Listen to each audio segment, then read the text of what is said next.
What's good? Hit that like button, hit that sub button, hit that bell, select all, leave a comment down below if you feel like doing so, and don't forget to check out Facebook. The Facebook group page, keep pounding in all caps for in-game posts, polls, opinions, and reactions to NFL news, such as scheduling for the channel, and for the Yahoo Sports app, keep pounding Fantasy Ball League, which I am starting to put together. If you like the intro that you see on your screen, go check out Lindara Ty on Instagram using her last name first, Ty, T-A-I Lindara, Lindara. Tell her we sent you, she'll hook you up. Fair pricing, awesome to work with, and just an awesome person in general. Lindara Ty on Instagram. If you want to upgrade your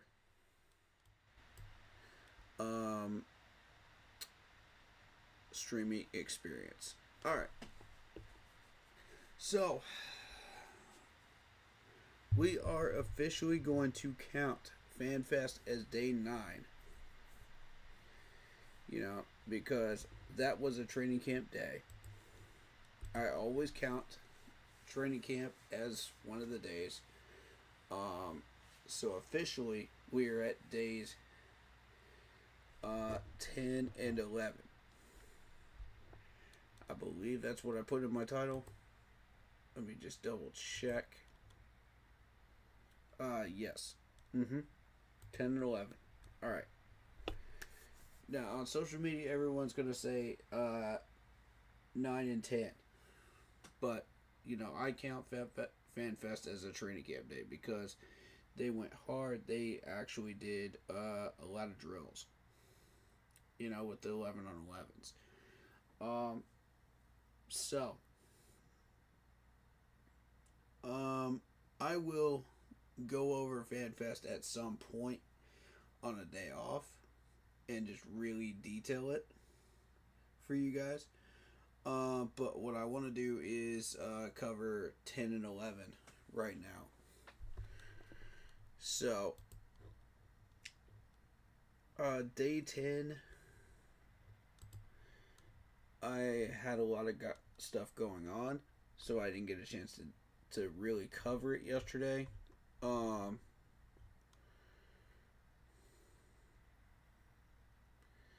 that was the rainy day, right? Was that the rainy day stream, or was that the full stream?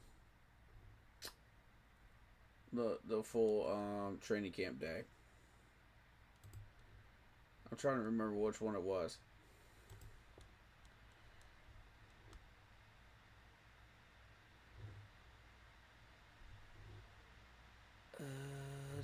Let's see. August 5th. Okay, so today was in the rain. Got it. Alright.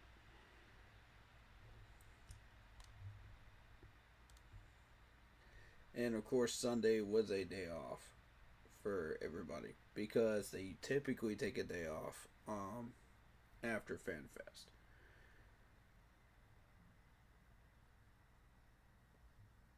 Let's see.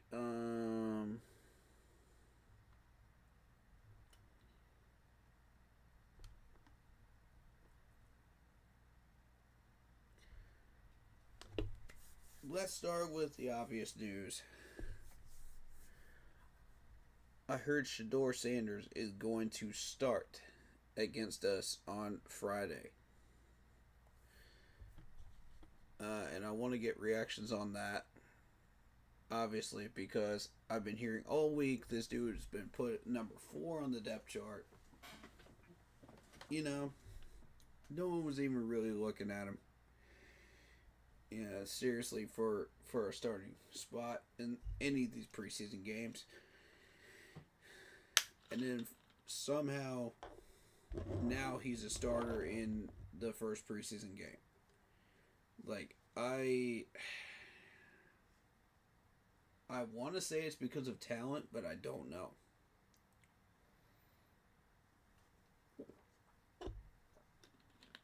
Because here's the thing. Deion Sanders was screwing around with Shedeur Sanders in the draft. And tried to influence the draft. Browns drafted him anyway. So none of the rest of these teams wanted to take a chance on the dude. And it wasn't because of talent, it's because of the Deion Sanders interference. And as soon as he got up to Cleveland, everybody's just like, okay, the preseason game now. So that's what I've heard today, is that everybody's hurt. So that's why he's getting the start. But Deion wanted to be in on the first meeting with Shedeur Sanders, in Cleveland, and you just can't trifle with the NFL like this, man. You can't do that. Deion, you gotta step back, man, and just let the man do his thing. Let him be his own man. That's what was frustrating to me is just watching Deion just over coaching. You can do that. You can overcoach. You can be too much of a father figure. Sometimes. And so, occasionally it's just best to let your kid just do what he does, man, and make his own mistakes, be his own man. And, I wonder if that wasn't part of the reason that Shedeur got the starting job, on Friday for this preseason game. I hope I'm wrong. I really, really, really hope I'm wrong because I don't want him interfering anymore. With Shador. If Shador is going to be successful, he's going to be on his own merit.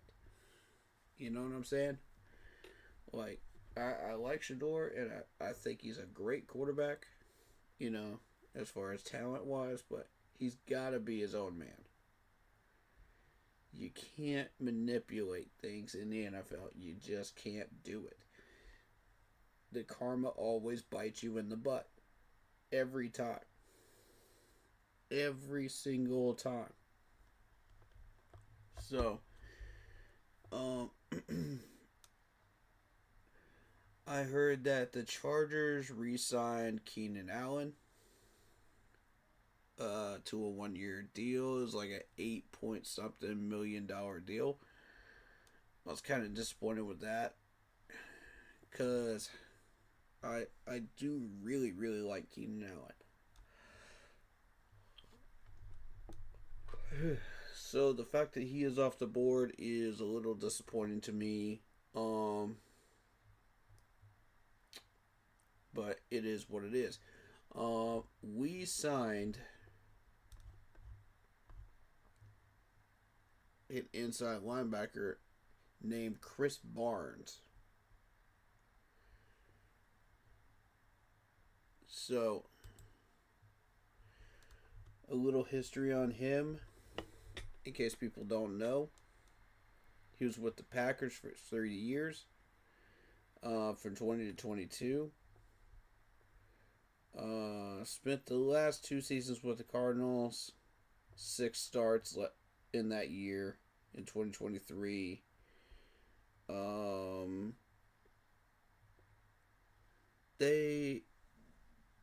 We released Nomura. I'm very disappointed that we released Nomura because I thought this dude was going to be the next Troy Polamalu, the way he was hitting, and doing things. But you don't know until you put him into a preseason game whether he's going to be able to do those same things or not at the NFL level. So, I wanted to see that, man. I really wanted to see that. And maybe we can release somebody we don't need, for sure, to bring him back and test him out. Because there's probably a few names that are not making the roster. But I see Nomura as a very, very tempting talent. And somebody that could really do some damage if he's given a chance.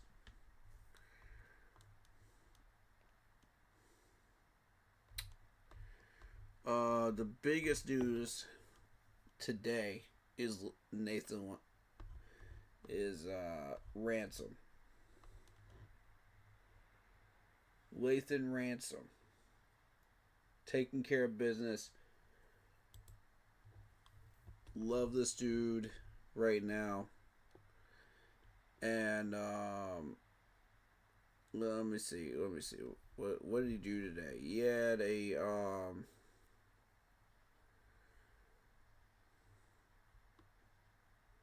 somebody told me he got a pick, he got a pass block.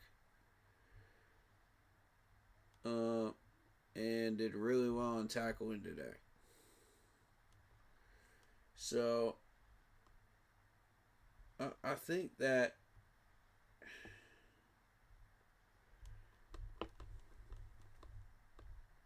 this didn't surprise me. Okay? This didn't surprise me. I was watching him on the field at Fanfest, and he was making plays. He was doing what he was supposed to do. He was in the right positions, to make plays when he was on the field. So does this surprise me? No. I've had faith in this dude since we drafted him. And I really like what we have in Ransom. I think he is going to make this 53. Now, whether he's going to start at free safety, I don't know.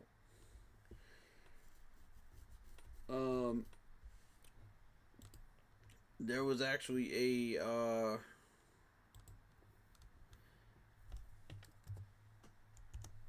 a chart of supposed starters that someone posted. Let me see if I can find that real quick to show you guys.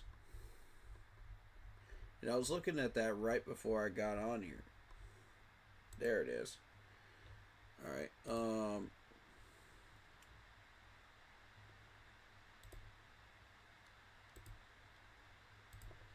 Let me get rid of a couple of things real quick.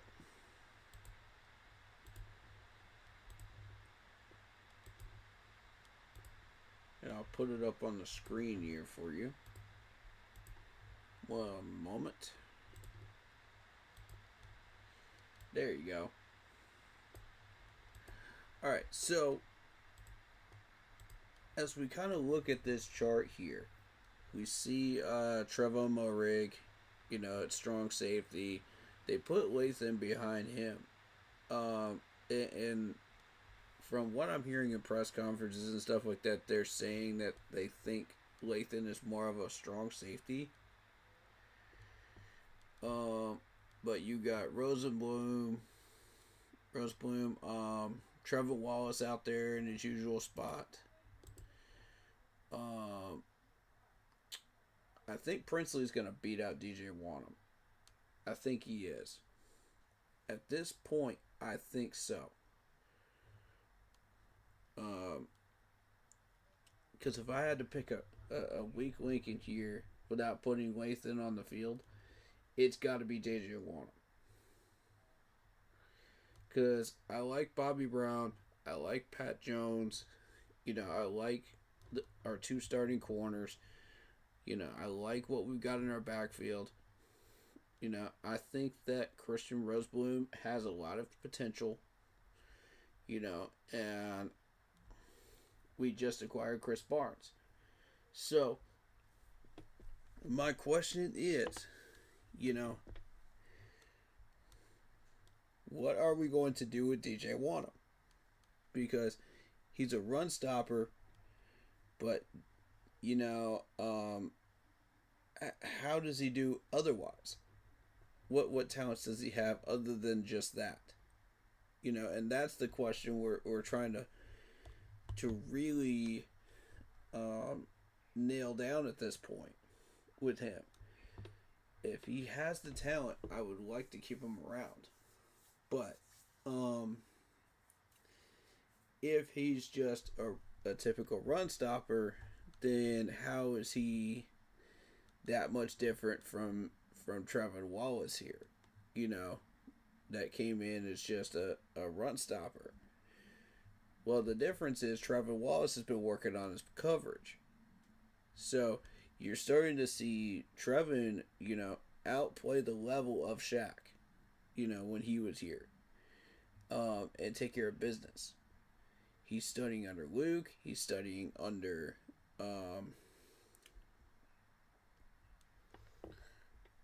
two of the all-time greats, man. And that's a recipe for success for Trevin. So I'm excited to see that.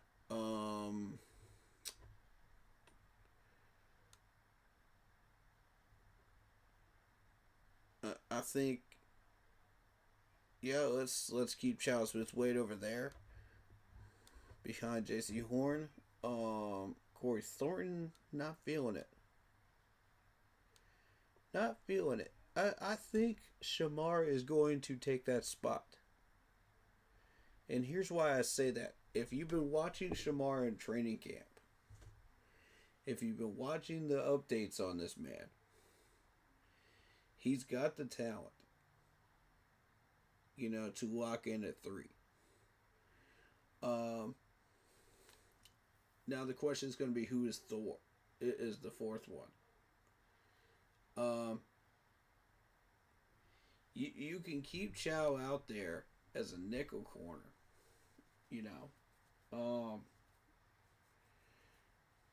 but he can make a push for 3. I think it's going to be Shamar and Chow Smith-Wade out there. at the end of the day. When you're looking at this roster, what does Quaden bring to us? He's a run stopper mostly, right? Okay, cool. So can he handle his business at the linebacker spot, and coverage? So that's another one, in a 3-4 defense, like, yes, you do mainly focus on run stopping, but you've got to have some degree of pass stopping as well. That mainly deals with tight ends and the short receivers over the middle. And we're one of the few teams that still runs a 3-4. Although I'm still not 100% sure what the plan is here as far as where we're putting people.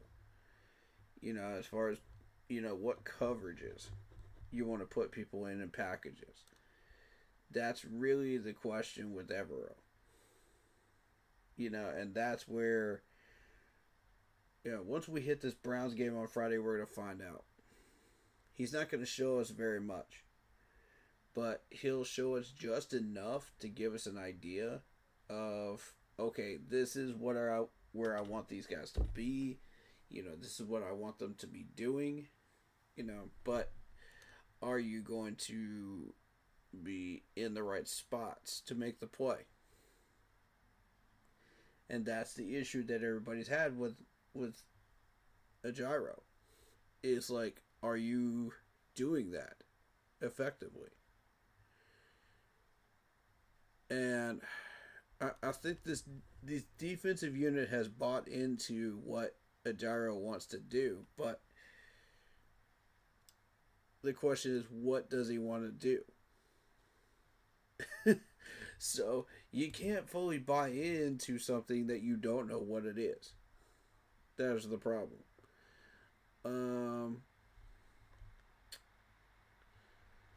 So I'm kind of looking at different aspects here and trying to ensure that we have everything on the field that we're supposed to have. So there's some pictures from Fanfest. I actually ran into the Reaper and the cardiac cat doctor. Super fans. They were really cool guys. I really love those guys. And I've already met all these guys already.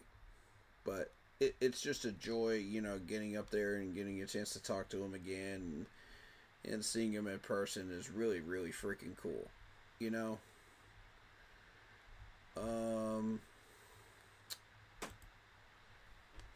So here's your list of win predictions. Now, again, we're back at this again. And these are from NFL.com members, mostly. The last one, I'm not sure. But I know the other ones are NFL.com. So, you got a 7-10, you got a 4-13. Ouch. You got an 8-9, which is realistic. You got a 4-13. Ouch. 6-11. 6-11 at worst case, I think, is somewhat realistic. Considering our injury history and what's been going on. We've had a horrendous injury history. So, it doesn't surprise me. But I think the 4-win category is really a stretch. I think that's really a stretch. I'm sorry. I can't buy into that. At worst case scenario. But that's kind of where I'm at right now.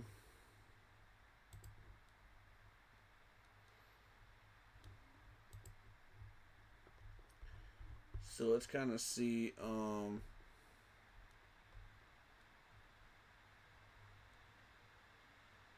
That was August 2nd. That was Fanfest.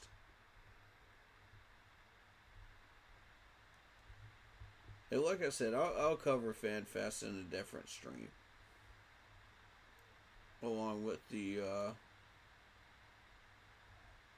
along with anything else we miss. Gotta love the Make-A-Wish kid, man. That was one of the most fun parts of that, man. The Make-A-Wish kid was amazing. Bryce loved it. Look at him. That's awesome. And he got to do his own little press conference Q&A too. That's cool, man. Good for him, man. Yeah, that's exciting for him.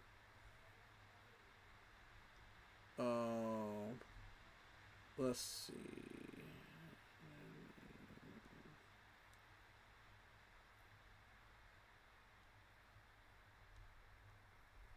I have no idea what that's about.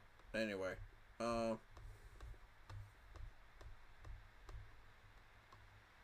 so August 3rd.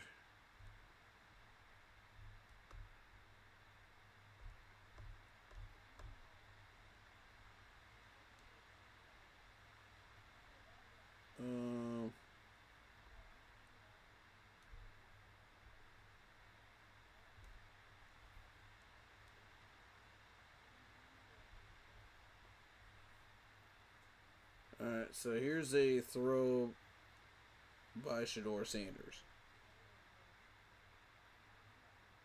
And typically he's been on target.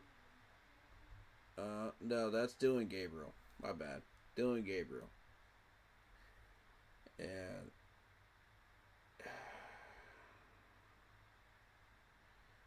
I mean, are you really afraid of that in preseason? Are you afraid of that? I'm not. Easy little dump off pass. I heard Teddy Bridgewater got signed by the Buccaneers, by the way. And I don't think that Teddy can seriously hurt us at this point, but you know, at some point down the line, he's gonna burn somebody in this secondary. And it's going to cost us points. And that's my concern. Because every one of these players that we let go of that has that kind of talent has come back to bite us in some way, shape, or form. So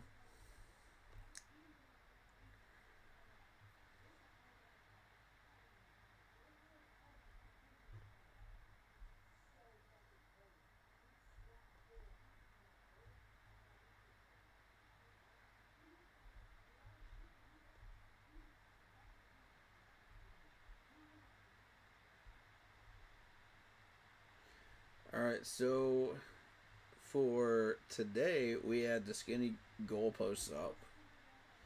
And Fitzgerald goes 2 for 5. Are we concerned about that, folks? Because this has been an ongoing issue with training camp is the kicking area. I'm in particular keeping a close eye on that because he did miss one during fan day. It thumped off the left goalpost. And that's a sound you never want to hear as a kicker. Is that thump, thump sound. You know, that's not good.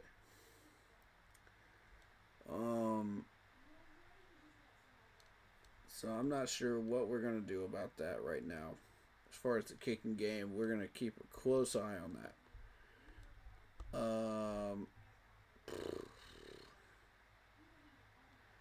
Hunter Renfrow had a hamstring injury.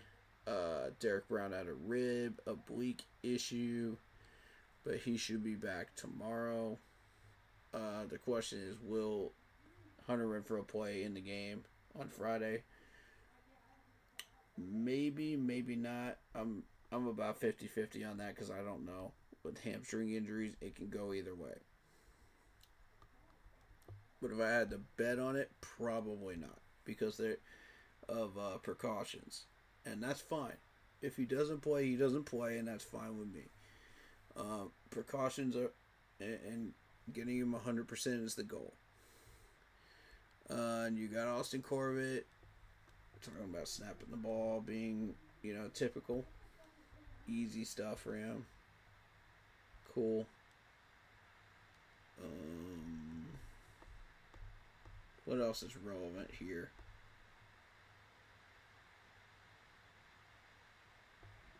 I know somebody's got the clips from today.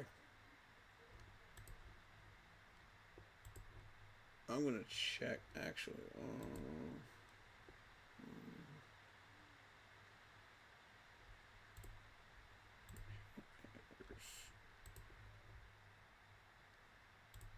Let's view the story. Alright, so they're officially calling that day 11.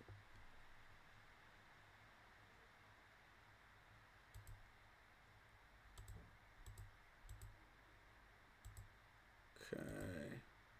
You're gonna show me some drills. There we go. And there's Luther catching a pass there. 81.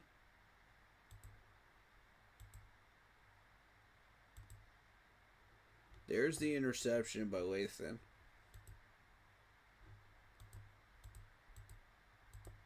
Judging by the angle this ball came in, I don't see a chance for that wide receiver to catch that. I feel like he jumped in front of that and it read that perfectly. So,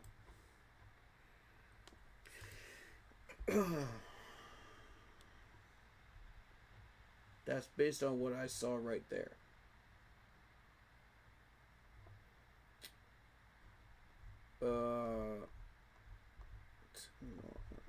It's 10 11.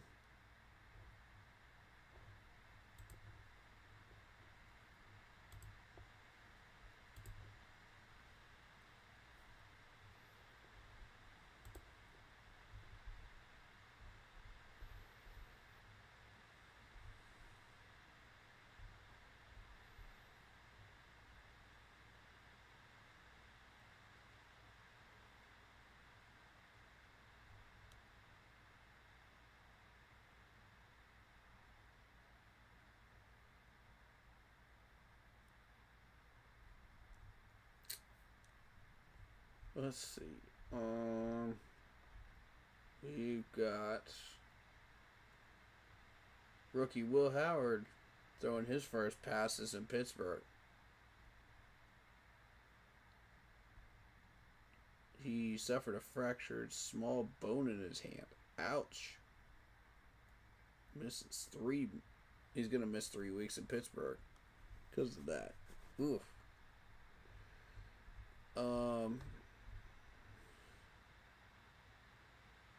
That's a pretty good tweet. I like that. If you don't let little things excite you, you might never be happy. Interesting. But yeah.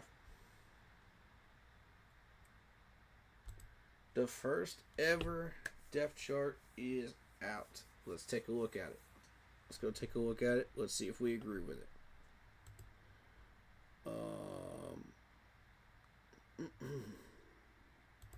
Team. I want to see the whole thing. I want the whole thing. No offense, but I want to be... Yeah, here we go. Alright, so we got McMillan over David Moore. Then Bryson. Then Jasheem Reed. I'll agree with that. Adam Thielen, Hunter Renfrow, Jacoby George. Icky, Brady Christensen at backup left tackle. And then Tarquin. Very, very nice. Very nice.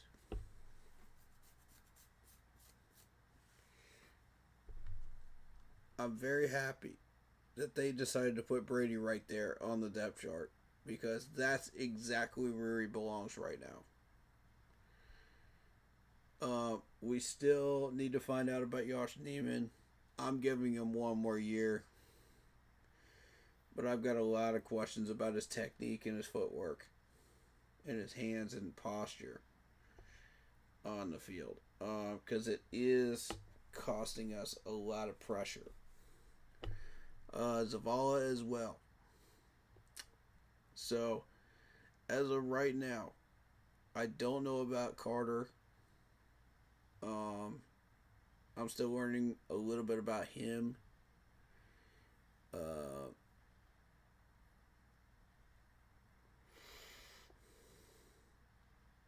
Basically, I like how this offensive line depth is set up. I like this. This is exactly how it should be set up. Canales knows what he's doing. Clearly knows what he's doing. Every year before Dave Canales, I was looking at these depth charts, after the 15 Super Bowl, and I was going, why are we putting so-and-so ahead of so-and-so? There would always be at least one of them where I was questioning that after seeing it in Spartanburg. And doing the proper research and doing my due diligence, watching these guys, it just did not click with me. It did not look right. Up until Dave Canales. Dave Canales last year and this year knows what he's doing with this line. He's had a year now. He's explored these guys. He's figured out who they are. He's figured out what they can and cannot do. And that's exactly the way this depth chart should look, offensive line wise. I'm very pleased with it. Wide receivers look good so far in the top. Xavier Sanders, Mitchell Evans, yes. Love it. Love it. XL, wide receiver starting, Jalen Coker. Now that's where the fun begins. That's where the debate begins, ladies and gentlemen, because there's some people lobbying for Coker at this point. There's some people lobbying for XL. There's some people lobbying for Jimmy Horn, for that starting spot. It's good. It's a tight battle. It really, really is.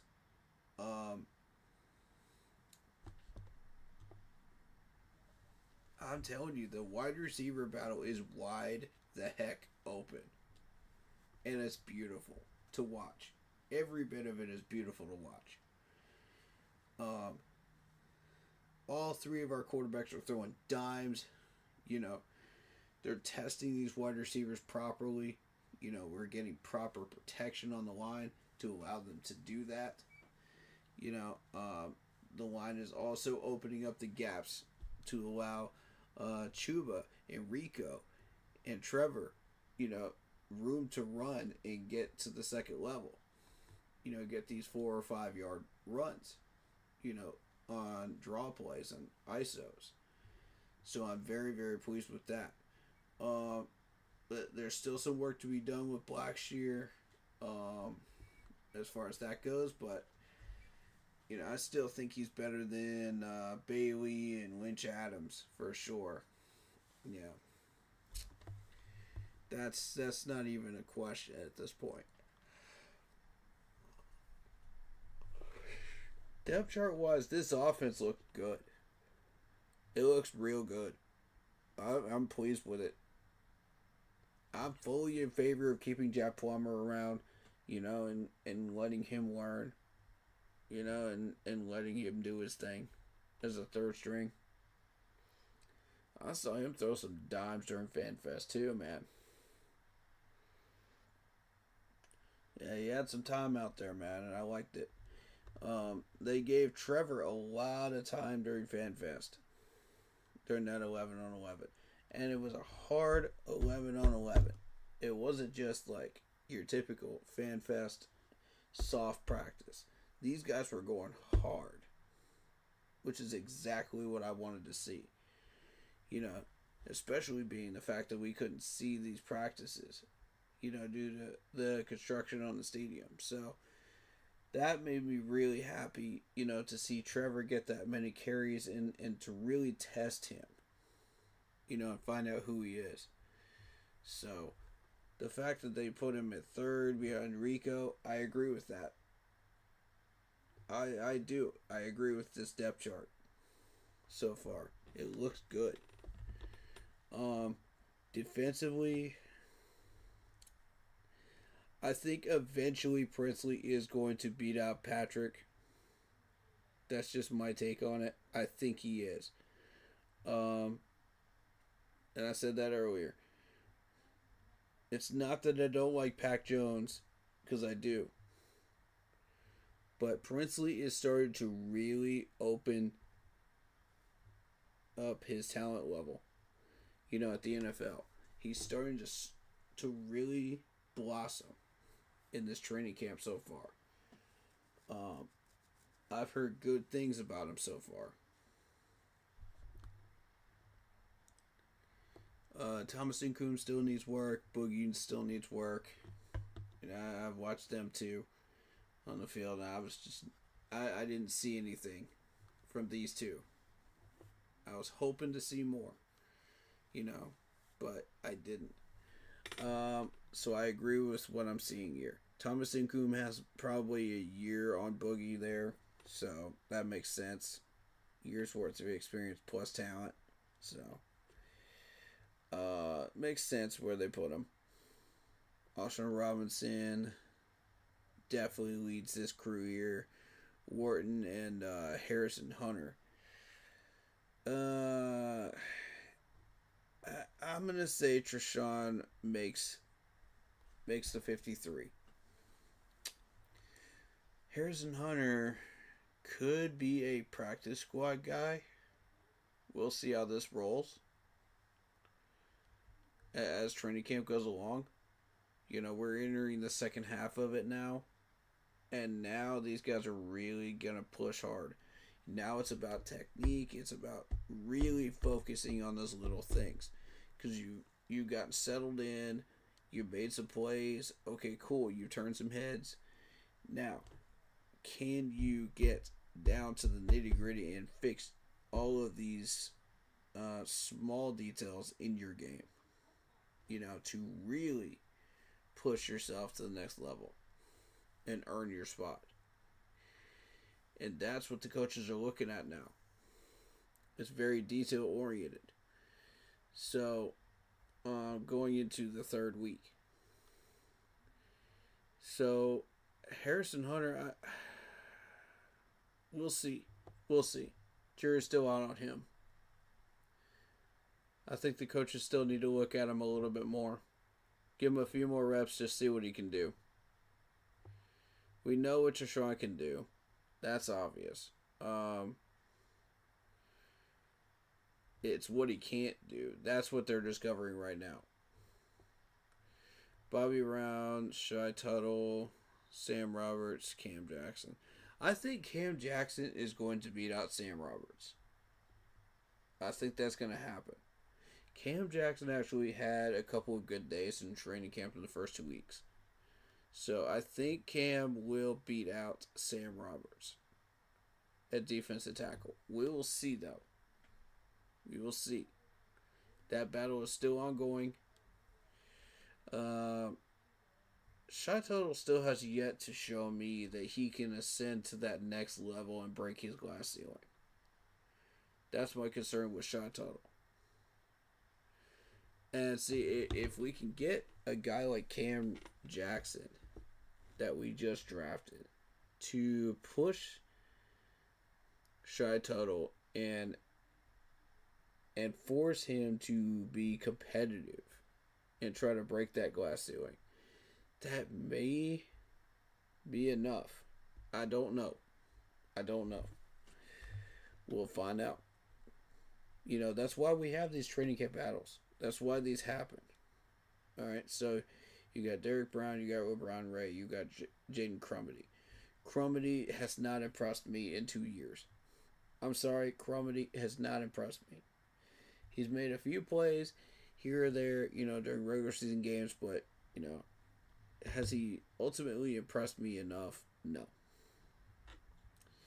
And I'm sorry, that's just how I feel.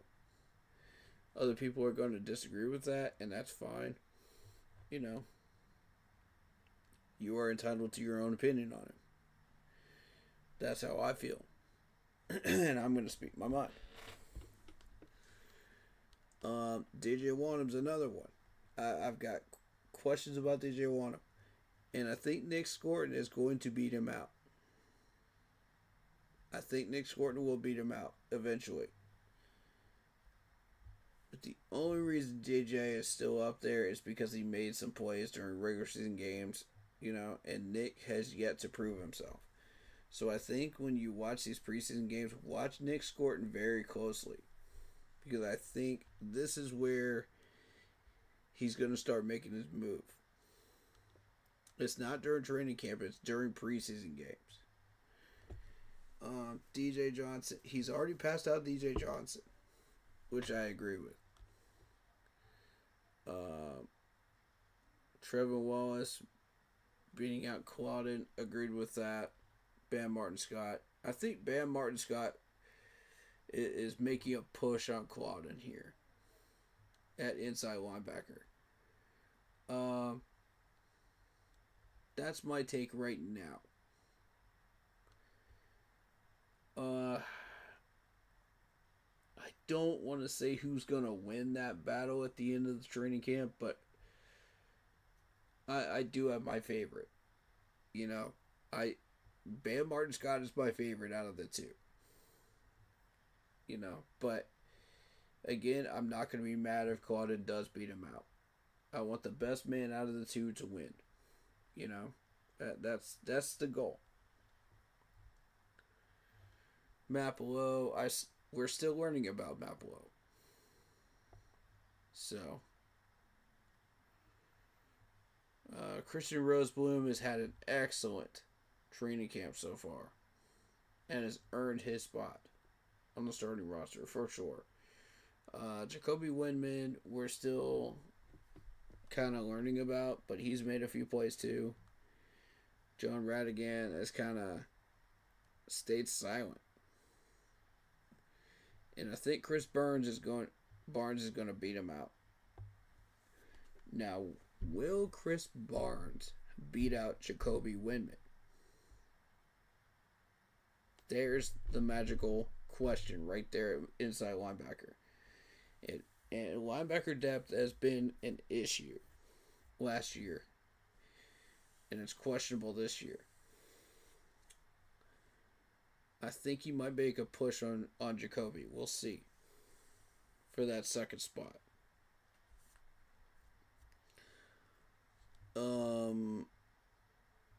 But like I said, it's going to be another case of he's going to beat him out during preseason games. It's not going to be during training camp. It's going to be during preseason games. Because both of these gentlemen are going to get opportunities, during these games. It's a matter of what are you going to do with those opportunities once you get them. And this is exactly why I'm wearing this Efe Abada jersey. Because, case in point, Efe Abada. If people don't know who this dude is, he's a London Exchange player that we had during the last years of Ron Rivera. And I use this man as an example every year of what you should be doing. In the last 2 minutes of a 4-quarter preseason game, you don't know who's going to pull off an Efe Abada and catch everybody's attention to make the most out of his reps. For those that don't know who Efe is, he was given an opportunity during a preseason game against Pittsburgh. 3 pass rush opportunities. He had 2 heavy pressures on a third string quarterback and a sack. And it should have been 2 sacks and a pressure. Because I was watching that very closely. This is why you watch all 4 quarters of a preseason game, because you don't know what's going to happen in that last 2 minutes. That's when you really find out who a player is. It doesn't matter what the score looks like. It doesn't matter if you're winning or losing during preseason. These guys go hard all 4 quarters until that clock hits 000. Those are the players that I want on this 53-man roster. Case in point, what happened to Effie? He made the 53. You know? So this is what I want to see happen. You know, with these players that are not catching the attention of these coaches, that are not quite doing it, you know, that are just on that bubble, you know. Make that extra effort. Be the next Effie Obata. When your name is called during that Browns game, I want to see it. I want to see that extra effort and extra juice. Because that's going to turn heads, man. I'm telling you. I'm telling you it will. And then people are going to start noticing you during training camp. Look at Lathan. Perfect example of that. At the first start of the first week of training camp, did anybody notice Lathan? No, not at all. Nobody was talking about him. Save for a few people on Twitter. That was really it. Now look at him. He had a pass block and an interception today. Today. In the rain. That's the type of effort I want. When I'm building a 53-man roster and I'm Dave Canales, that's the type of energy I want. Because those types of players are going to make the 53. They're going to stay on the 53 all year long. So, players like Travis, you know, Michael Reed, you know, John Radigan, all Bam Martin Scott, all these guys that are on the bubble, that have made a few plays, but are just not quite there yet. I need to see y'all push that extra envelope, man. That extra energy. Show these coaches why you were signed here. Show them what you can do. Because if you don't put forth that extra effort, they're not going to look at you at all. You're going to be the invisible man during training camp for the 3rd week and 4th week. And I'm telling you, it happens every year. So many of these players become the invisible man and get cut. Because you did not put enough effort in there and you left a lot of that talent on the table. You left a lot of that talent on the field and you didn't take it with you. And show 100% effort. So when this coach comes out there and says, you know, give everything you got, you better do it. Because you're not getting another chance for a team like this, man. This team is going to be special. And this is your opportunity. Do you want it or not? How badly do you want it? And I challenge these players every year. And I ask them, how badly do you want it? Because if you don't ask that question, you know, these guys just come out there and they say, I got signed. Let's do the best I can today and then move on. No, man. Push the envelope. Show these coaches why you're here. You know, making the NFL 53-man roster is hard to do. God, it's hard. If you've ever watched these players, there's so many players that get cut every year that pisses us off because we're just like, dude, these guys have the talent and they just get dropped. You know, because they don't show everything they've got, you know, during training camp and preseason. They don't make the most of their opportunities. You know, they don't push themselves enough. But if you're a player and you get cut and you say, I've done everything I could possibly put out there and I've done everything I can give. I've given blood, sweat, tears, everything. And I still got cut. These coaches are going to respect you. So are the fans. They're going to notice you. And somebody's going to pick you up after that. In this league. It happens, dude. So, I'm watching DeTravis in particular because I think he's got that type of talent to push that button. Push forward. I'm watching players like Bam Martin Scott.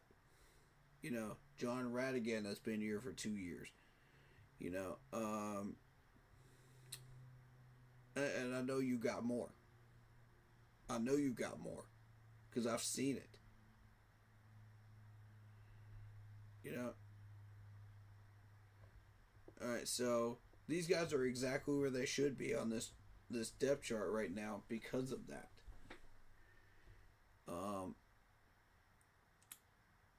But I'm going through this list and I'm telling you who I think might make a push to go up the chart. You got a Caleb Evans behind Mike Jack. And I would agree with that. I think that Caleb does deserve that spot. J.C. Horn, Chaucer's Wade, Shamar. Yeah, it's a battle between Chow and Shamar for that last spot here. And so far, Chow does seem to win that one. He's a nickel corner, but you're going to see Shamar make the 53, I think. The rest of these guys are not at corner.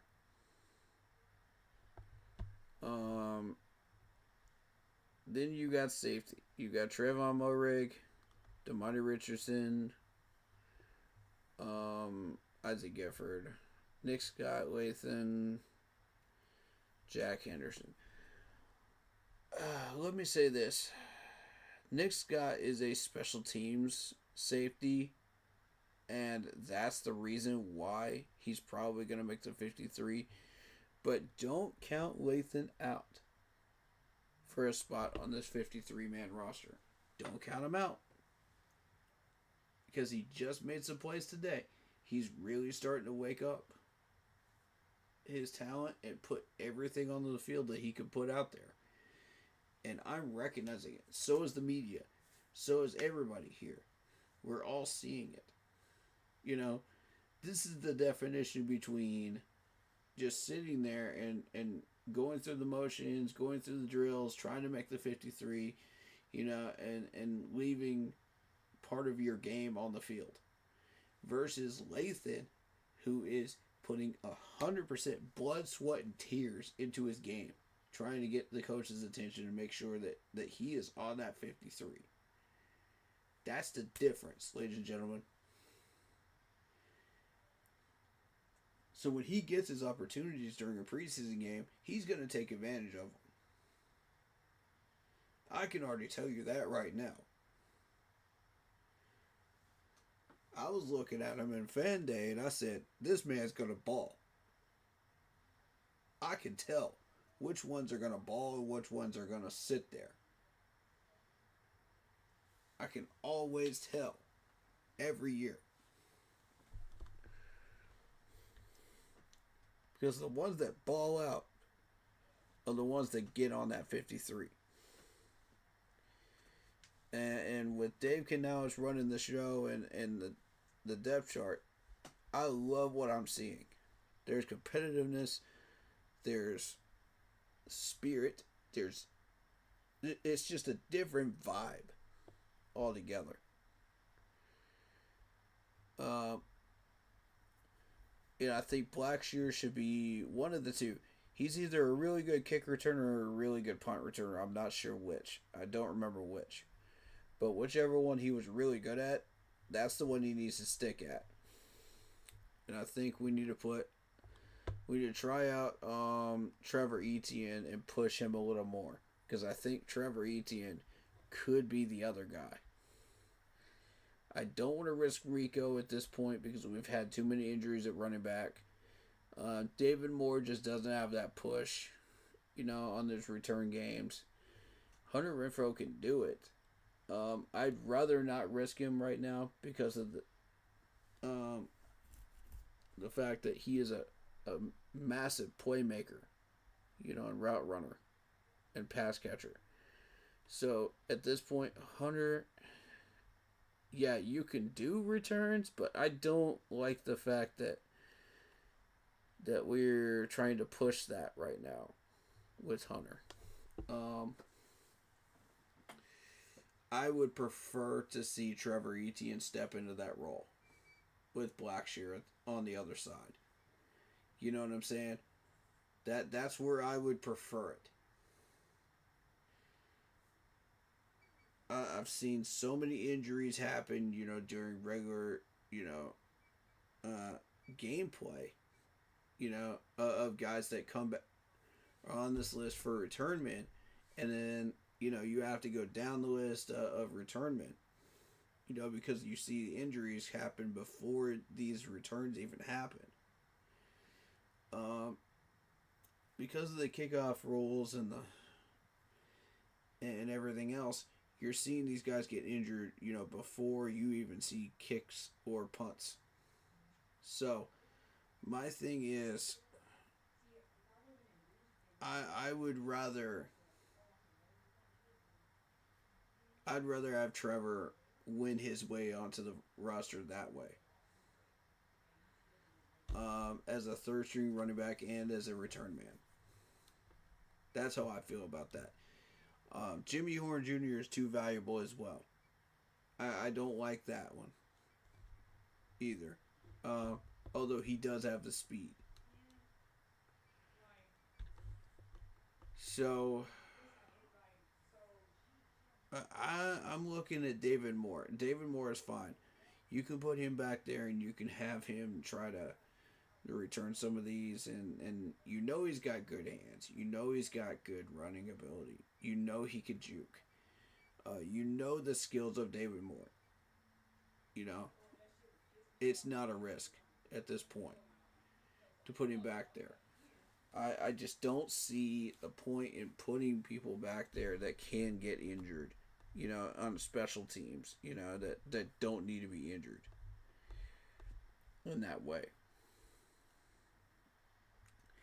That's just my take on it. I my personal preference is to include it in this, but I love this depth chart. I do.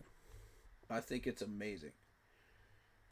And this is the first time I can officially say I'm giving this depth chart an A. Compared to prior years. Because the prior depth charts were total garbage in prior years during Matt Rule and Frank. Total garbage. It looked like a disorganized circus. And for once, with Dave Canales, it is organized, it is beautiful, it is exactly what you want. It's exactly what you're looking for. Especially on offense, everybody is exactly where they should be. And according to what I think, as far as where they should be, I'm very pleased, especially with the offensive line. You put Brady Christensen behind Ickey, that's an excellent move. excellent move. Because Iggy, and here's something interesting that we could do too. And I've been thinking about this during the off season. I wasn't sure if I wanted to bring this to everyone's attention or not. But if Icky can't play 4 whole quarters of football, consistently, you now have a Swiss Army knife in Brady Christensen that can come in for 1 quarter if you need him to. You can sub him out and put Brady in for the 4th quarter and let Brady take over and take care of business. You don't even have to have an injury for that. In the NFL, yes, it does take Icky out of the game completely after that point. But is that a bad thing when you put Brady in? Think about it. Think about it. Because we have Cade Mays that can help out if things get a little rough, And Josh Neiman can sub in if Brady Christensen gets hurt. So I'm optimistic right now that we can run with this crew for this year. I still feel like there's a lot of work to do with the depth. But I'm happy with Brady Christensen. I'm happy with Cade Mays back there. Zavala is kind of a yellow. Yash is a yellow right now on the stoplight. You just have to keep an eye on them and be cautious with them. Because I feel like there's more there with Zavala. Maybe.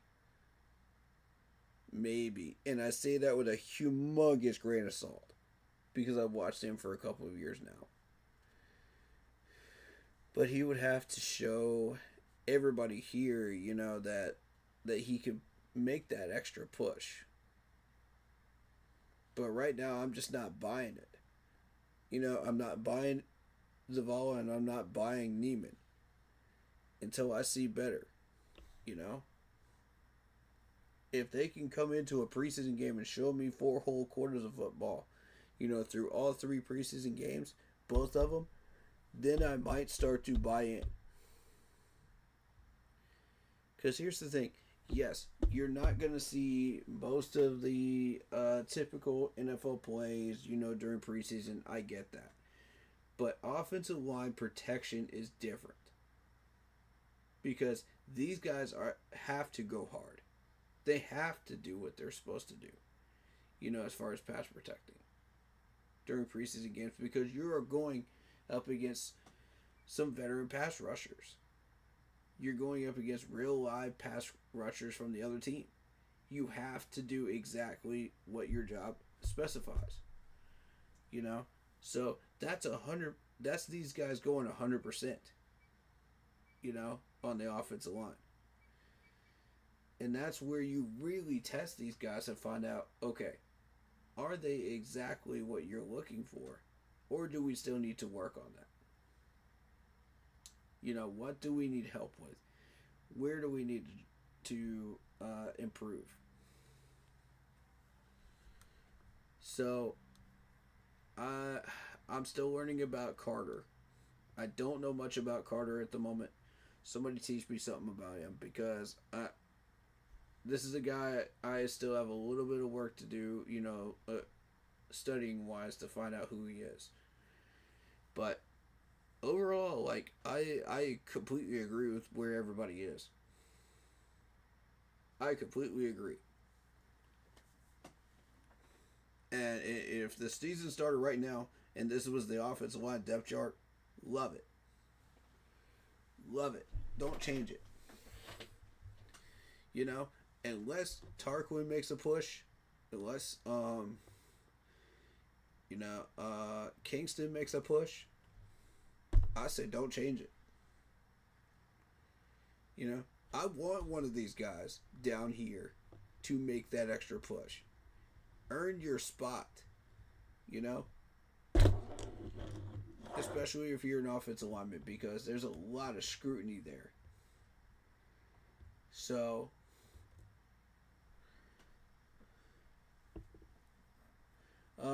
shout out Lock Poppy, our moderator. He says, I got a video for you to react to, and I think you'll find pretty intriguing if you're interested. It's on the receivers and Bryce.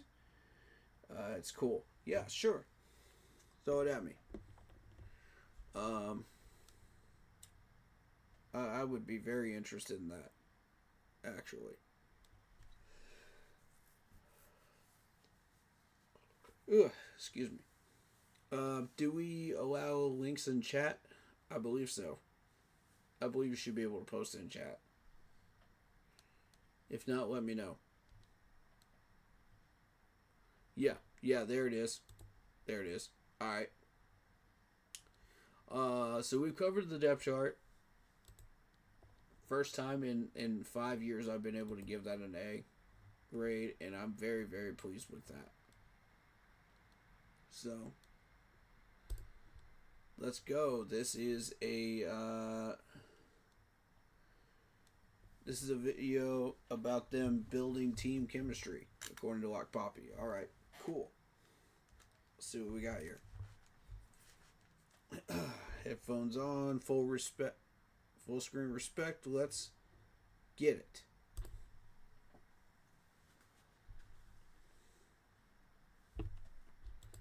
Let me make sure. Let me make sure y'all can hear this. There we go.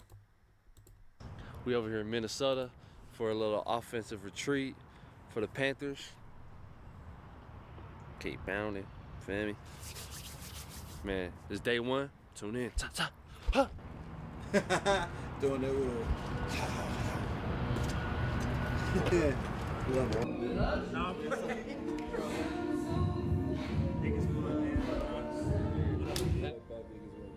Oh my God. You said yes. Do a little stretching. Okay. Weightlifting. Hold up. What did that say? What did that say? Yes.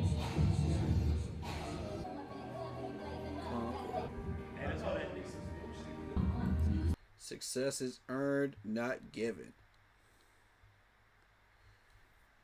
Oof. That goes hard right there. Success is earned, not given. Dang. And that feeds right into what I was saying with all these people that are not catching the coach's head attention. You know what I mean? That feeds right into that. You know? You have to earn it. It's not given to you. Go turn those coaches' heads. Go catch everybody's attention. Be a ransom. You know, he's the example right now. Follow his example. Follow his energy. Because this dude is bringing everything he's got on that field. He is earning it. You know, he doesn't feel entitled. It's not given to him. He's earning it. And you know what's interesting is the first conversations we had were, oh, let's get a free agent safety. Well, did we completely forget about Lathan? Did we completely forget about Morig? Are we not giving them the attention they deserve? Because clearly, Lathan says, I'm using that as motivation. I'm earning my respect. I'm earning my success. None of this is given to me. I want my spot on that 53, and I'm not settling for anything less. That's the energy we need in this building. Through every single player that earns his way onto that 53. And it doesn't just stop once you earn it. You got to carry that all the way through the rest of the time that you are here. Because there are a lot of hungry players out there that want your spot. especially the vested veterans. Nobody knows that better than Adam Thielen right now, because everybody's been hungry for his spot, and that's what's motivating Adam to keep doing what he's doing. It pissed him off. So, that's the type of energy I want from all of these players, top to bottom. That's when success starts to happen.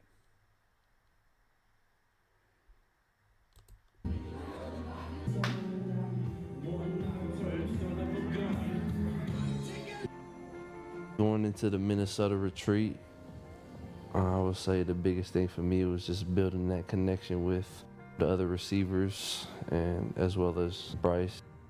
Mm-hmm. Hey, chest with it. Just really just building that chemistry, just being able to bond with them, just connect with them off the field as well as on the field. Y'all know what the business is, man. We came out there, put this work in. That's what's about to go on. You know what I'm saying? So, we about to have a good time, good little bonded time. You feel me? With the guys. Long let the guys is up, man. Come on now. No, they'll send you a helmet. Really. And after that, I'm like, I'm used to Price getting better anyway. Price getting better. I don't know if you like. You see it then too. 6'7", 6'8" power forward. You got that called Beanie guy. When I was younger, I wanted to throw like the high school ball really early. Just like I felt really cool, and I wanted to play with older kids. And it was okay. I did that a little bit, but like whatever it was to get my mechanics right, I had some good coaches around me that helped me. Like I threw with the youth ball for a while because I wasn't strong enough to throw with like the high school ball, and it would have messed my mechanics up. But now is the time to go and practice, make risks, like anything you want to do to perfect stuff, like now is the time to work on it. But the fundamentals, I feel like right now is what's going to carry you for however long you want to play. Good advice. Good advice, Bryce. Very good advice. He's absolutely right. The fundamentals are what's going to carry you. For sure.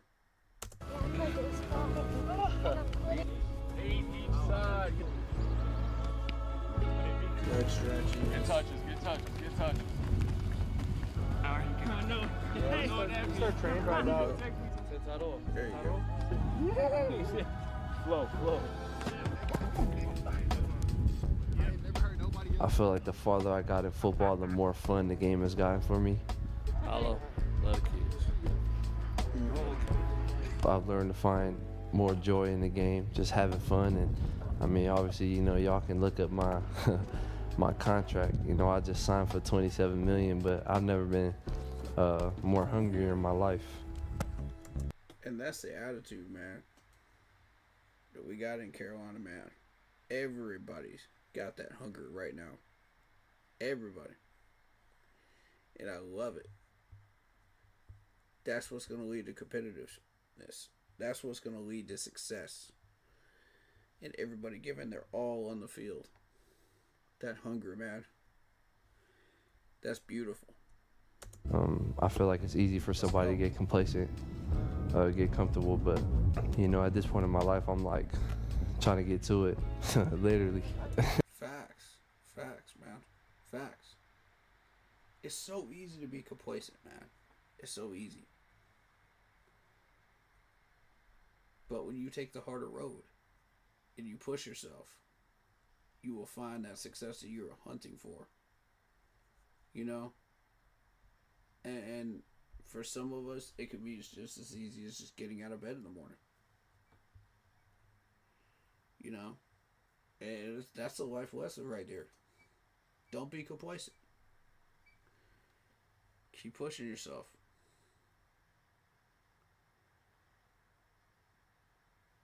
And Lap Peppy says, I'm so glad we drafted this dude. Yeah, facts. Agreed. Look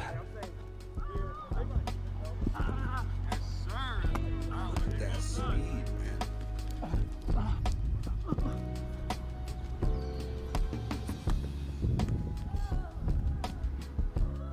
Yeah, good find,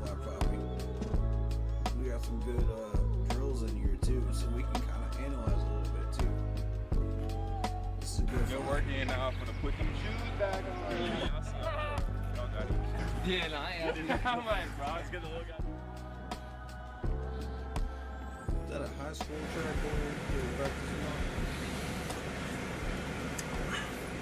on? Refreshed. Drink more water, y'all. Drink more water.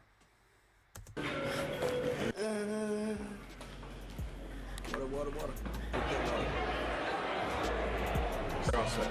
Thanks a lot. Thank you. Appreciate you, man. Hey, we getting complimented about the jerseys early. Shout out All-Star I haven't really felt any pressure at this point. I'm kind of just playing free. I've gotten to a place that, not too many people get to be or get to experience. And, I've trained my whole life and I've dedicated a lot to this game to get to where I am. So I feel like at this point, it's kind of like you made it, you can be free, you can have fun. Not in the sense where you don't got to work as hard, but having more fun with it. Instead of trying to get to a certain point that you try to strive for your whole life, it's more like trying to stay at this point. Facts. It's trying to stay there. And for some of these veterans,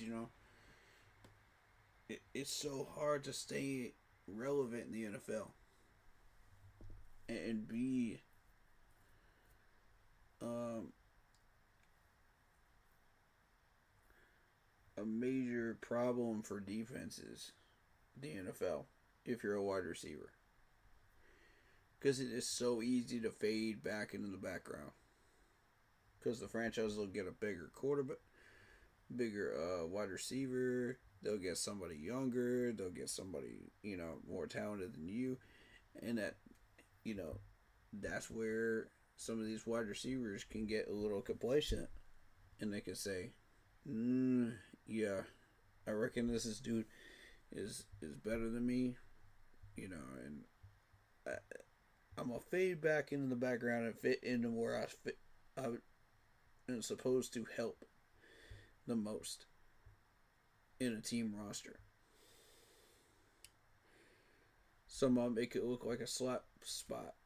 Some of them make it look like a medium route runner, as opposed to where they were, where they could do all of that stuff, And as you get older, you start to lose some of the skills too. So I could see that. So it can get tough, for veteran players to stay relevant, but that's where you gotta redouble your efforts. It is so tough to stay there. And at quarterback, it's even tougher than that. There's about 100 quarterbacks that are trying to get your spot. Wide receivers are a dime a dozen.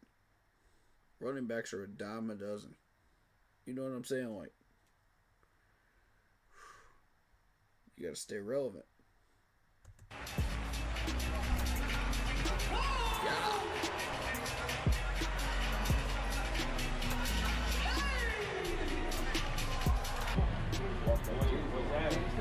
How it's going?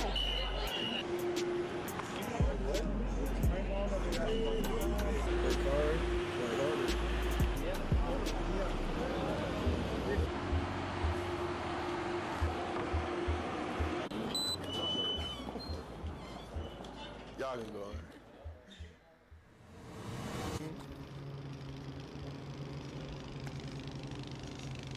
Anyway, baby,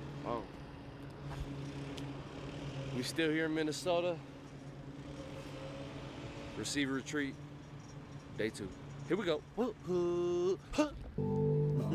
I think I'm in. We're all cool.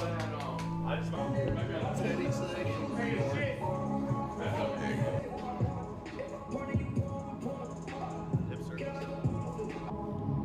trying to go on the boat today or what? Yeah, I thought we were. So, and then I'm there.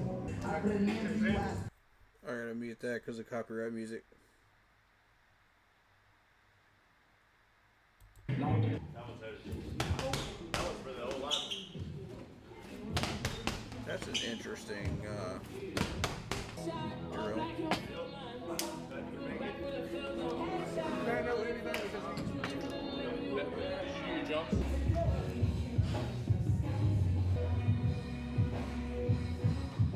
Shoot, we should just 12.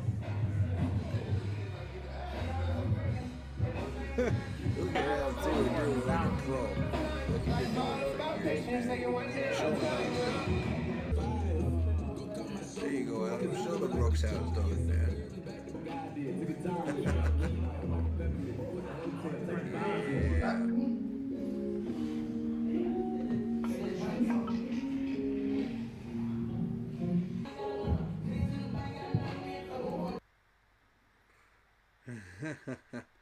Copyright, copyright, copyright. Text me. What the heck, twin?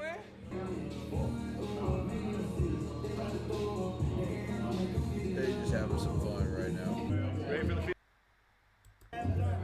Ready for the lake? I'm ready for that lake, bro. I can't wait. I'm We're trying going straight to the lake. I'm trying to hop on that board. Legs. That's what I'm saying. I'm ready to I'm go gonna to teach y'all how to do it. It's easy. Good, brother. Alright, here we go. Feel one.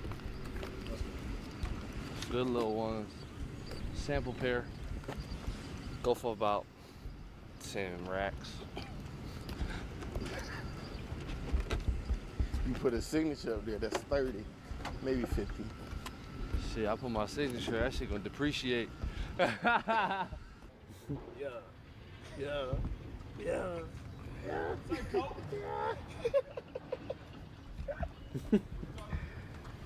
And you like that? That's what I need. You like heavy? That's what I need, boy. Walk over here. I ain't bad, baby. I can tell you this. Yeah. Look good in Then the D's, feel them lighter. Them motherfuckers look yeah. good. Got that sliding Nah, through that it's grass. just You that. can slide down them big motherfuckers. So my count Oh, started. okay. You see what I'm saying? So, Yeah, so yeah. they had to see They like, still gotta okay, make is it. that good? Yeah. I told them, yo, look at them heads look like yo. So now they got to see. And then you see what I'm saying? They So made them your red. sample. So them your sample. Yeah, pair. sample. Yeah. Little Jimmy. I told you right. What's Y'all up? ready? What's how? How you feeling today, bro? Righteous. Feeling righteous. Gotta be like, what Jimmy? I'm ready right now.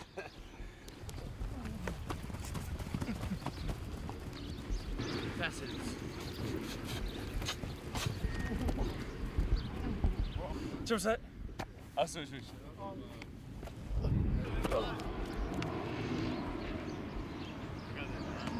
If I don't get on that boat, I'm gonna be able to cook out of it. In the water. You gotta get in that water. Oh, okay. Okay, that's one. That's one.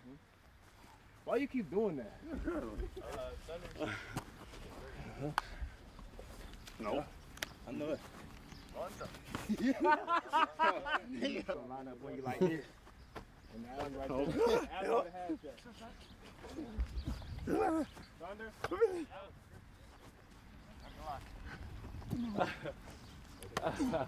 That one the ball.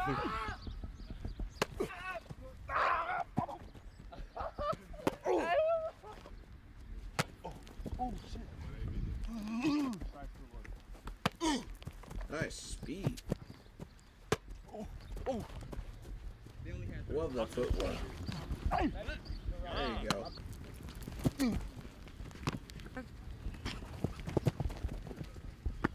These guys aren't even wearing pads right now. Look at this.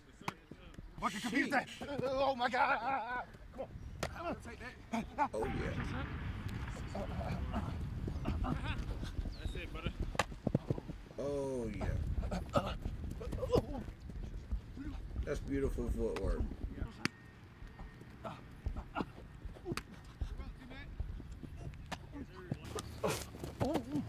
That's it. Go get it. Double move. Deep pass. Right Where's on the figure target. out? Look at that. Watch you got pressure on this. Smoke round. Yak type of guy. Yeah, so it's like you're I try to be. boom, you sticky. You I ain't get my wiggles till about college. Hey, Debo, what he say?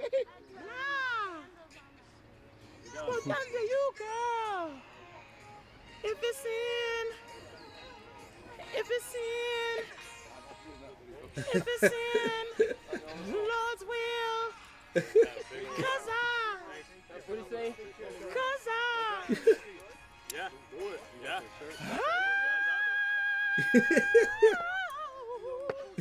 Yeah. It's that high note for me right there. Jeez. Oh my gosh. There you go.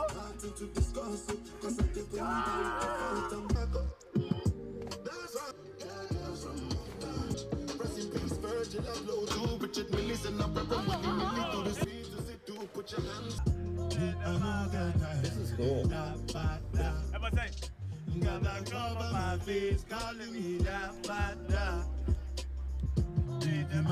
Copyright. Copyright. Sorry about that. They're having a good time, man. Copyright. Hey, they're having a good time, though. Look at this. I love this energy.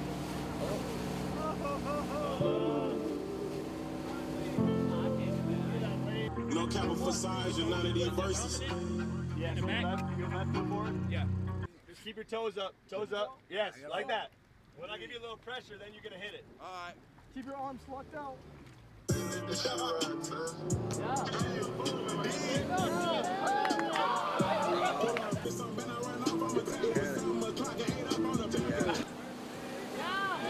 there you go.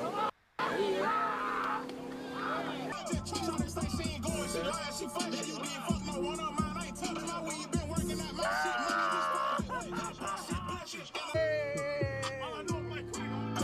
Let's go. Oh, he got covered. Look at that.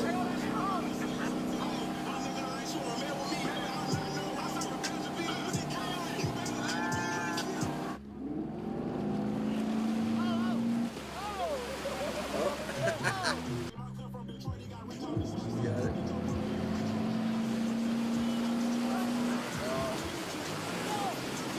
Yeah, you know, hey, we out here on these motherfuckers like they ain't even expect me to go get in that water. Yeah, because I told them I'm really scared of that water, but I'm about to jump all in that water. As long as I got the rope and a life jacket, I'm in there. I'm a boy right out here, what you gonna do? He ain't getting in there, he scared. Got COVID, he cool, he do cool. Here we go, what you gonna do?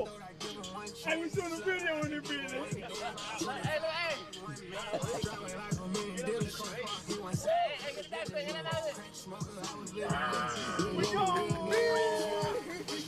We gone. Go back to the new video.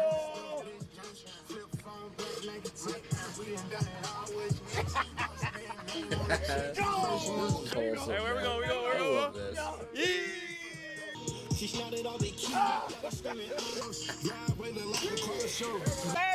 When they made you, yeah, they were from the mud, so I'm the truth. You know what I'm saying? Is that the wave? Yeah, it's turning up. Hey, I'm in there. Come on, all the way. Come on, do a little jump. Well, I'm scared of this.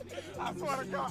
Bro, I promise you, you ain't even gonna go barely down. I can't feel at the bottom of it. No, there ain't nothing down there. Well, duh. You ankle deep. Brother, you can hold on to the board. You can hold on to the deck. Come on, that's cool.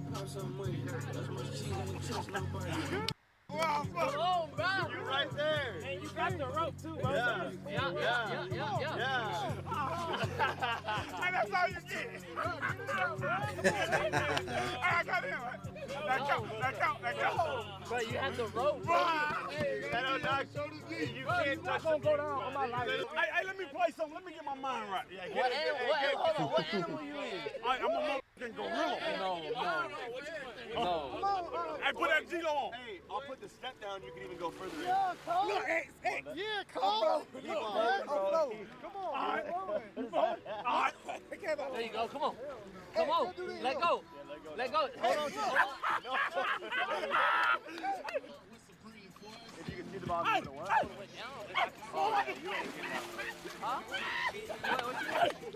Hey, I swear to God. I swear to God.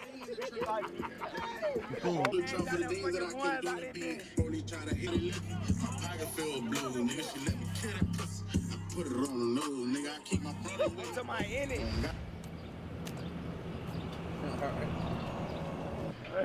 Yeah, I had Then my we back to the my serious flight for stuff. 3. All right, let's I go. look, I said, 3's a little too long. Let's go. Like 1, get me on that one for sure. I'm gonna be up out of here. I seen the flight he was talking about. That's expensive. The John Wayne one. Yeah, That's what I was like, why didn't I get a John Wayne flight? But I remember why I didn't grab it. Dumb expensive. Yeah, I don't blame you though. I'm not gonna lie. No, I had had to go out to LAX. Nah, LAX garbage. Yeah, and then we live on Tuesday, Thursday. Okay, for sure. So yeah, it's straight. Oh, now he won't put it.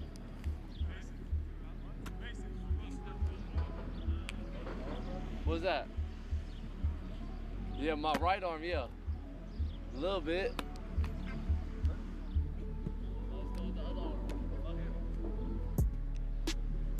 My lefty's straight anyway. Building a relationship with Bryce has been easy just because, you know, he's a Cali kid himself. So I feel like we got a lot of similarities. He's a humble dude like myself. You know, I think me and him have the same aspirations. You know, he's going into, I believe, his 3rd year. And, you know, sky's the limit for him. Yo. Indeed, indeed. It sure is. He's got a lot of talent in his arm, man. The outs on Aggie. My energy and his energy only going to motivate each other. And hopefully, you know, we can spread that throughout the team and see how far we can take it.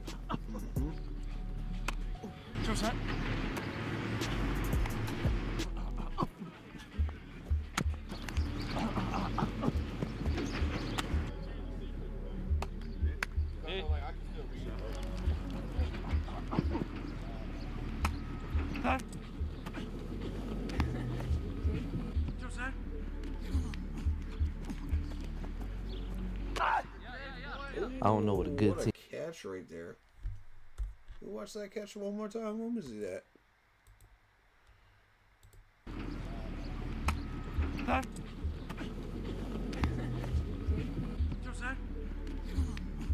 Here it is. Ooh. I don't know what a good team. He got them hands, man. He's got those hands. But I'm trying to tell you, we got a good wide receiver core right here.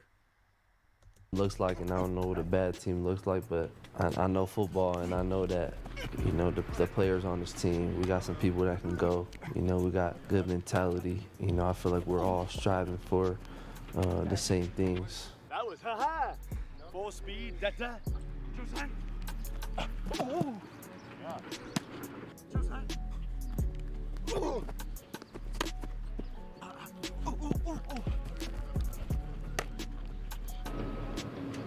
Let's try to shit, kick shit with it one time. Honorable. Say, bro, holla at you. I'm finna go to Miami. Make sure y'all tune in, man. Carolina Panthers. Keep pounding. Cool video. Cool video. Thank you for that, Lock Poppy.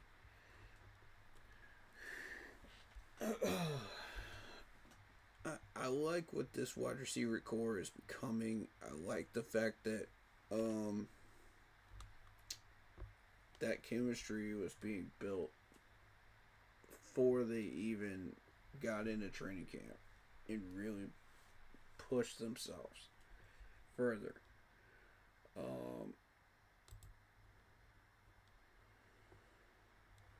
I think there's a lot there, man. There's a lot there.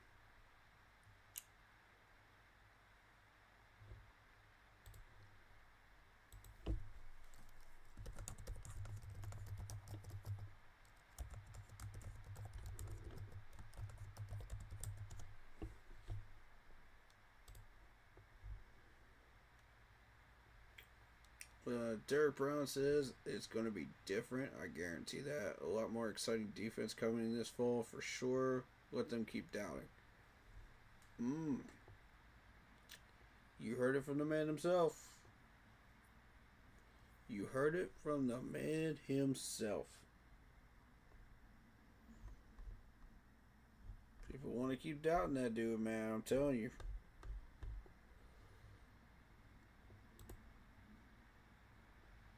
Doubt him at your own risk.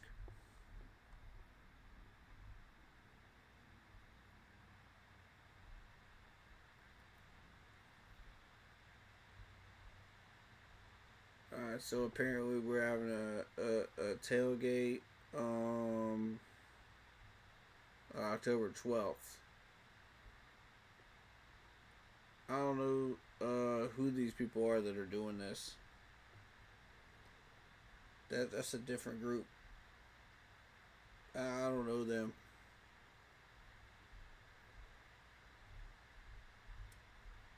But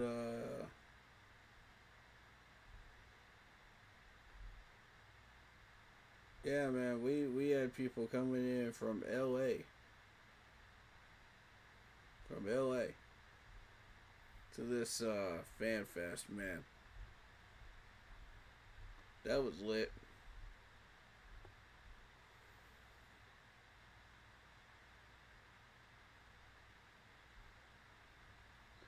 We have chosen McMillan as our number one wide receiver. How do y'all feel about that? Do you agree? Do you disagree? How do you feel about that? Let me know.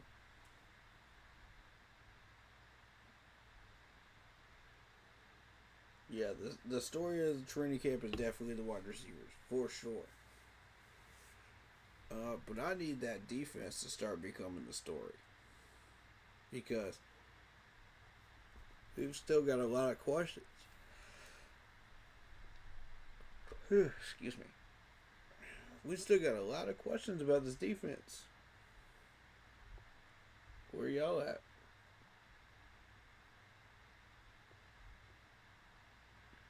And I like the fact that we didn't shy away from, training in the rain today. Because you go and experience all kinds of wacky conditions on the field. And you got to be ready for them. All of them.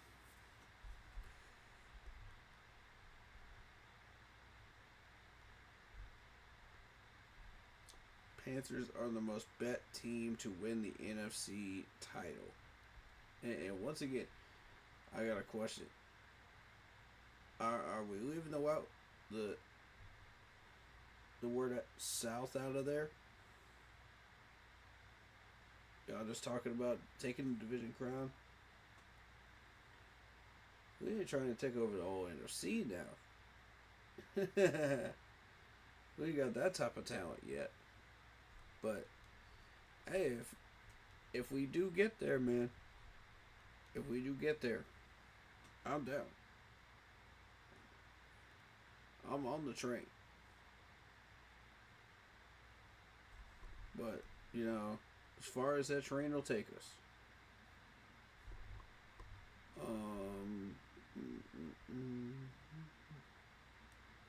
Bryce Young is taking command of the offense. This is his team. Ooh.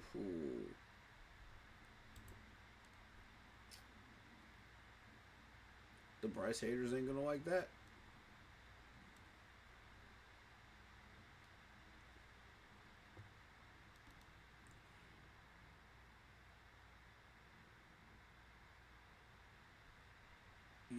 And there's a different energy, man.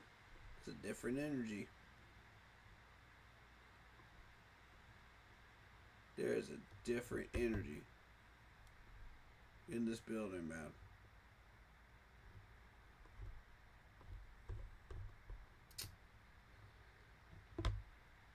Yeah. So yeah, Shador starting now. I think he does throw some accurate passes, so we gotta watch out. We gotta be ready pass defense wise.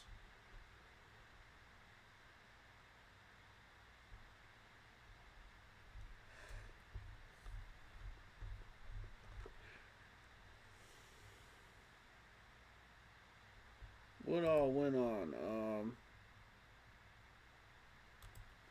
during these Training camp days. What notes do we have?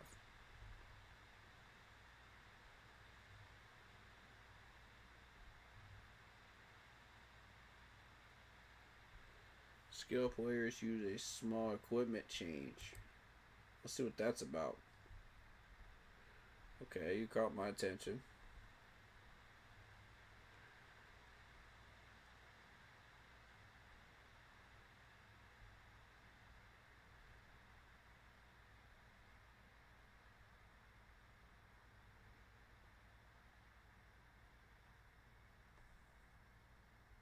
Oh, we didn't use gloves.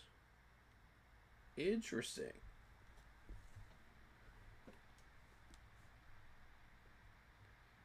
If I have no gloves on, you know it's a rough day. So all the wide receivers didn't have gloves in the rain.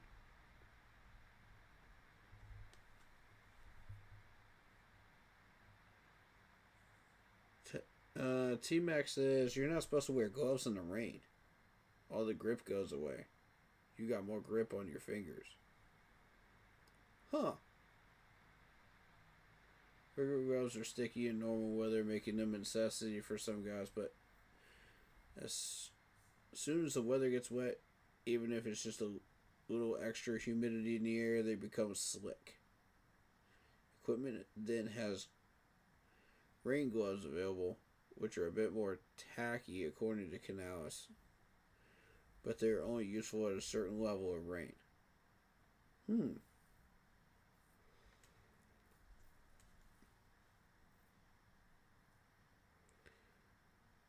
Most of the time in Seattle, it's a light drizzle. On those days where it's a little wet, those rain gloves are great. When there's a lot of water like today, they can be inhibiting a little bit.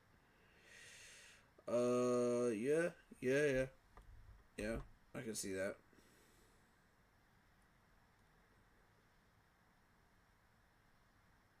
Okay.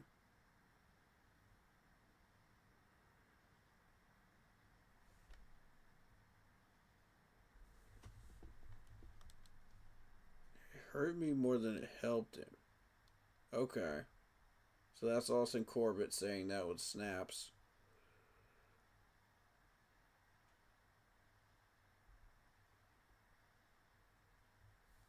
Okay, to me it's kind of like it's a feel thing. It's like, so if it's raining like today, it's really hard. Really ain't no point in putting gloves on. It's kind of like that Seattle rain. You can kind of get away with gloves, like, but not the regular ones, the rain gloves.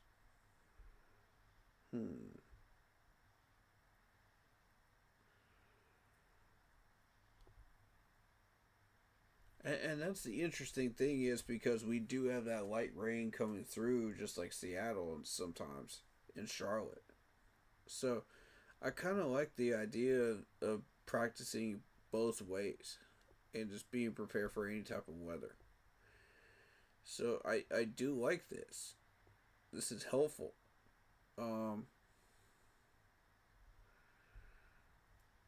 The true pure hands catching guys, the rain makes it more challenging to catch you away from your body. True.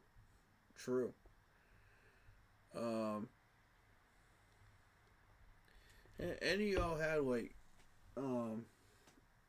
any of y'all play football? And I used to have like neighborhood football games where I would get like 6 to 10 people together and we'd just throw around the ball. You know, it was tackle football. And we would have, sometimes we would do this in the rain too, you know. So I kind of have like a first-hand experience of how that feels. And I'm going to tell you this right now. Those balls hurt my freaking hands. If your hands are not trained for that crap, like if you're not like doing all the lifting and all that other stuff, man, yeah, that joint stung for a while. But I had fun. I had a lot of fun. and I enjoyed it. You know, because I'd rather be out there doing that than working. I'll tell you that. But you know, work is work. So, but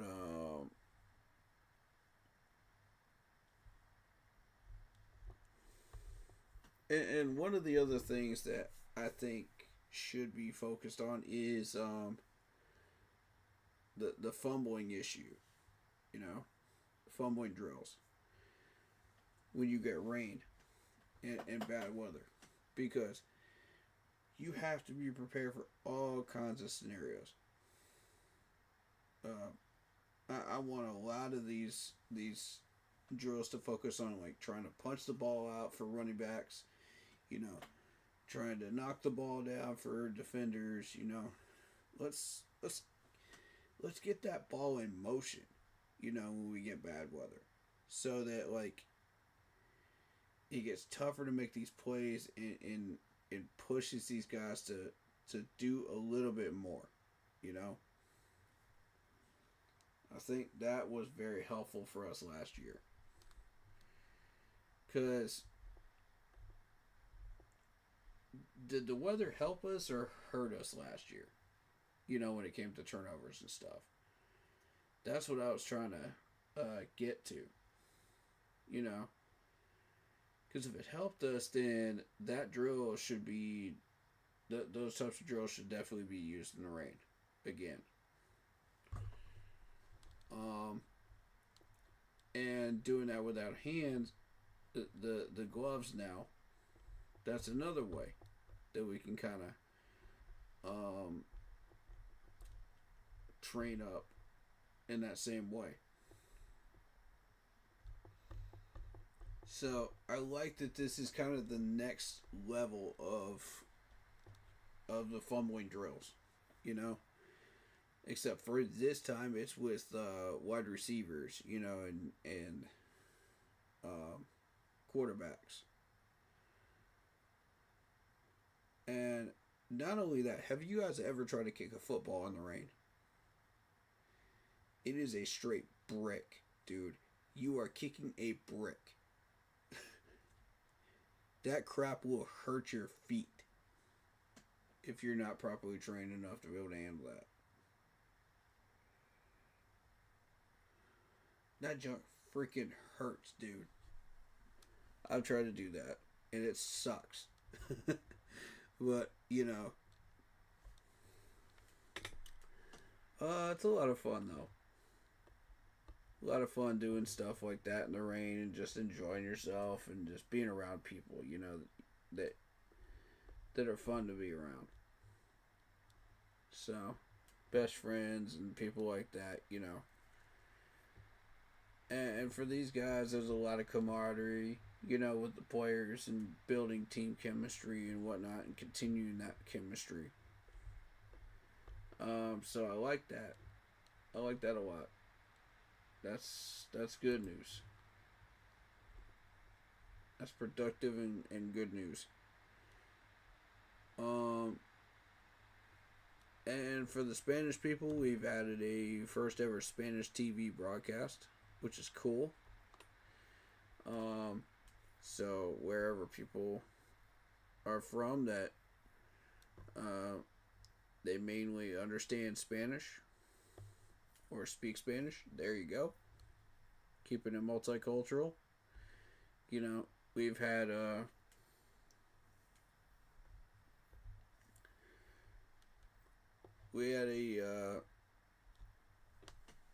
kicker in Eddie Pinero that was Spanish speaking and all that, and we've also got an announcer that's Spanish speaking as well, which people love this dude. People love it. You know, he makes these big calls, and it's the passion in it. You know, that's what gets everybody going. It's energetic. He's so passionate about what he does with the broadcasting, and I love it. You know? It's like every time you get a touchdown, it's like you have to go and listen to the Spanish version of it because it's just so exciting. I love that, man. But yeah.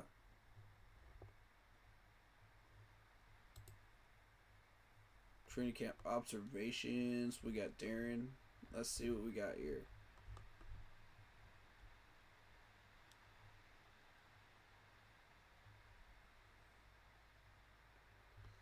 And Dave Canales considers that rain to be a gift. And I agree. You know, because it allows you to practice in a different way.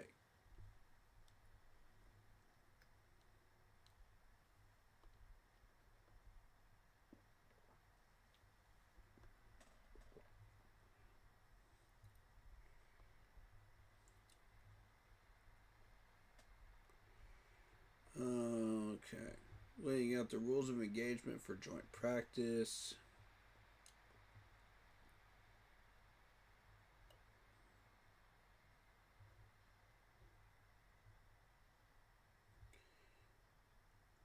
Expect the physicality of it.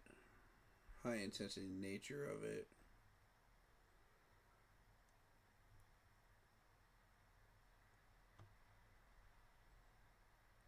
We're here to work against other opponents. Okay. I think these practices have the ability to kind of get out of hand, like where it's just ego versus ego. Who's the bigger man? Who could step up? And we're not playing football at that point, so just keep it up about the ball. Just make it clean, crisp, and ultimately the game's on Friday. And that's what we're trying to get to. Facts. Yeah, I kind of like that right there. And was that Austin Corbett that said that? Yeah. Good analysis, Austin. Because he's exactly right. I've noticed that too. When I've seen all these other joint practices and stuff like that. It does kind of get out of hand. So.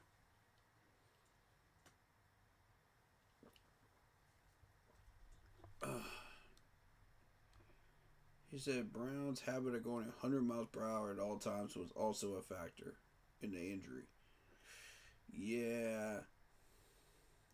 And that can sometimes happen when you push yourself 100%, you know what I mean? And, you know, you're not cautious at the same time with your body, you know? That kind of injury can happen. So you have to pace yourself and understand like where it's okay to go 100% and where it isn't. You know, to be more cautious and protect your body. Because ultimately the idea is to make sure that your body is ready to go for these games on Friday, Sunday, Thursday night, Monday night. You know.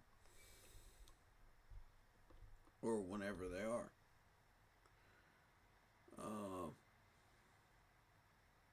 The idea is to have these guys healthy, man.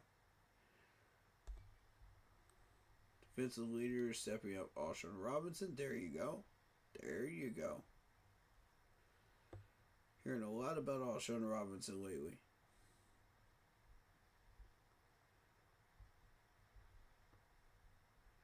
You got McMillan showing some veteran savvy. Okay. T-Mac is smart. This is Jackson saying this now. T-Mac is smart. He knows how to do this stuff, man. He got up and sang some gospel. You can't boo God. That's a fact. That's a fact, though. Hey.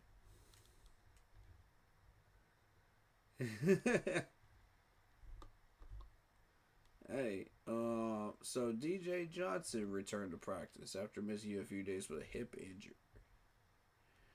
So that's encouraging.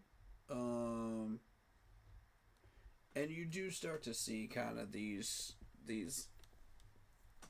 low-level injuries, you know, around this time with veterans. that tend to go hard, to protect their spots on the roster when they're being contended with. Such as Hunter Renfrow, Nick Scorton, Chandler with the knee injury. Because all three of these guys are getting pushed, man, on the depth chart. So they feel like they have to go that extra mile. And that's normal. With this type of a roster, that's normal. So they'll be alright.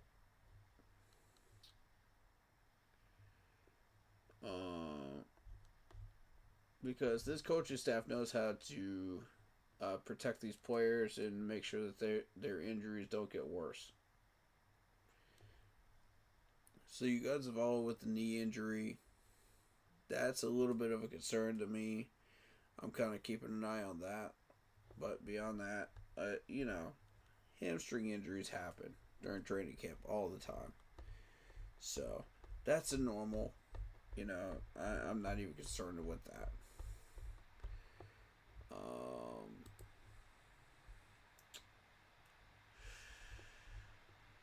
Anything else we really need to cover?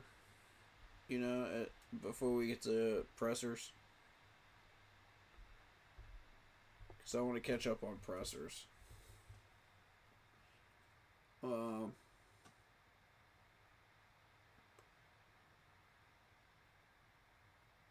I mean, we can talk about training the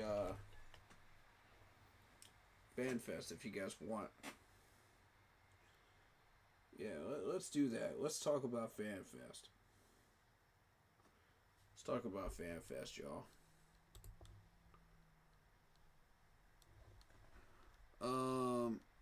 Let's see. Let me check chat, because sometimes this stuff doesn't show up on my phone. Chat. Not a fan of Nick Scott starting, but let him prove me wrong. Facts, man. Facts. I agree. He's a special teamer, and that's exactly why he's probably going to make the 53. Most likely. But I like Lathan in that starting role. When you really look at Lathan's body of work in training camp, you would definitely be impressed, and especially today, with the rain going on. Dude got a pick and a pass block and a big tackle, so that's big strides right there. So we're looking forward to that, on a dry day. Let's see if you can do that on a dry day. Let's see if you can build on that. The whole goal is building on it.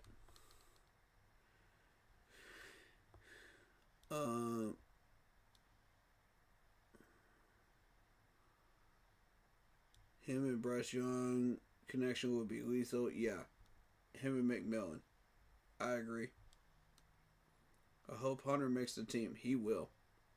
If he keeps playing like he is in training camp and working as hard as he is, he will make it. I'm absolutely certain of that. No doubt in my mind. Look, yeah, working on them hands. Facts, man.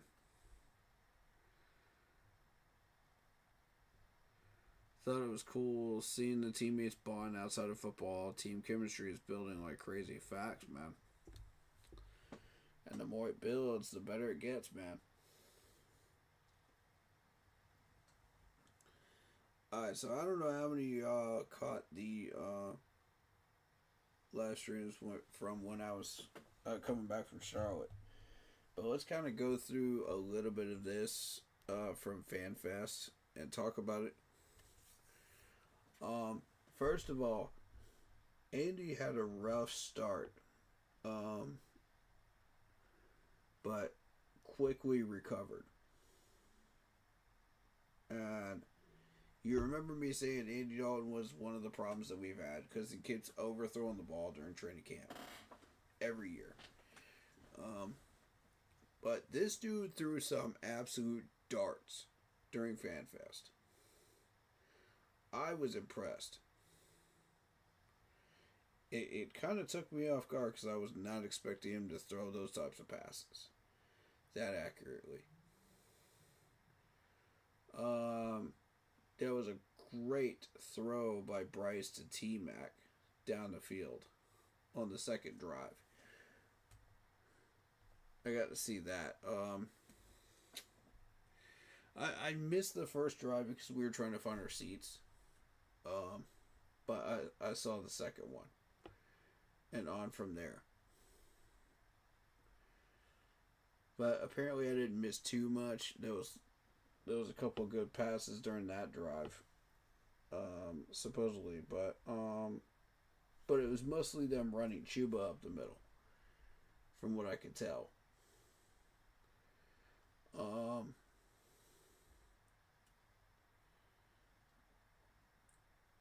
So you had a touchdown from Jimmy Orr Jr. on an easy fade pass to the left. Yeah, Andy threw that one. Beautifully thrown. I don't know where the coverage was on that. But, yeah, whoever's supposed to be there, lazy coverage. Maybe it was training camp. Maybe it was just the fact that it was FanFest and they were kind of taking it easy out there. But to me, the coverage wasn't there. And I was like, what? So. Or maybe it is Jimmy Orr Jr. just being a beast. Speed-wise. Maybe he is everything that we were advertising him as. And I'm starting to believe the hype. I really am. Bryce touchdown to XL over the middle, deep. Beautifully thrown pass. That's the one that's on social media going around, making its rounds. And God, it was a beautiful throw.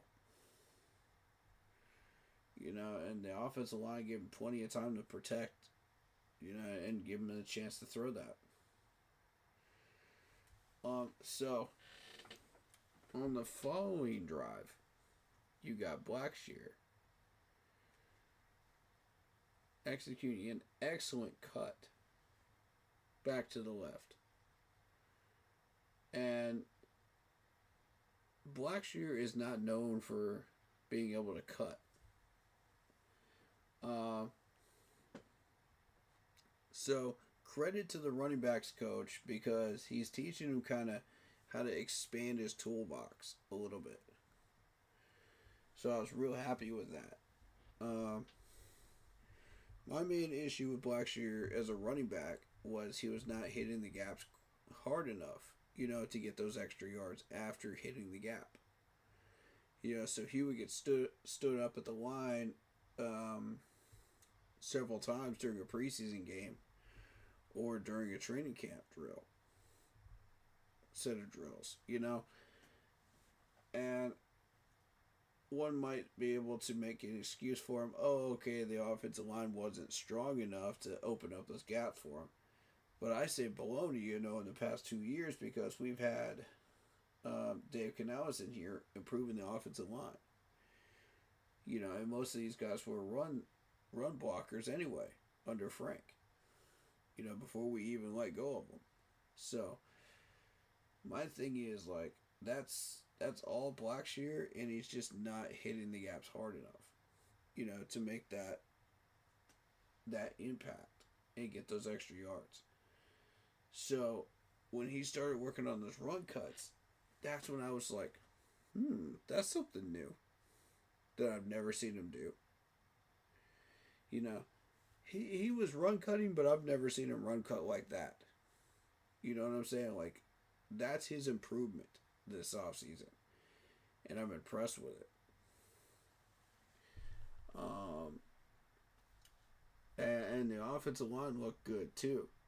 Dave Canales was hyping up the offensive line today. supposedly. We're gonna watch the press conference in a little bit here, but yeah, he was pushing up the offensive line. And I saw one that gave Blackshear 5 yards. Made it to the second level. I was like, okay. We're getting somewhere. You could maybe say, oh, okay, that's Corbett coming back. Or you could say that's the entire offensive line doing what they're supposed to be doing. Either way, it got him 5 yards. And that's good. That's improvement.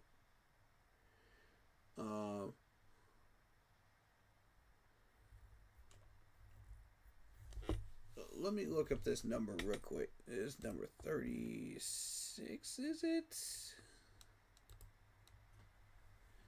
I could have sworn I got his number as 36.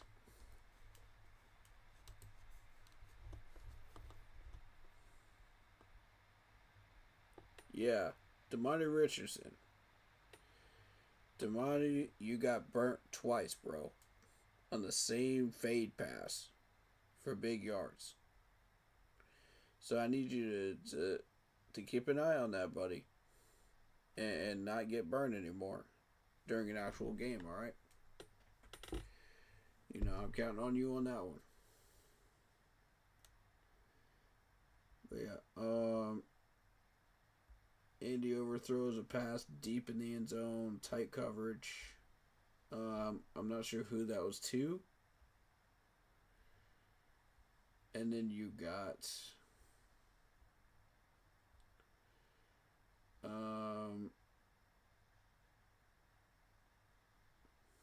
our kicker making the kicks from 40 yards out. We had a false start, and I believe it was Icky. I believe it was. From what I noticed, I think it was.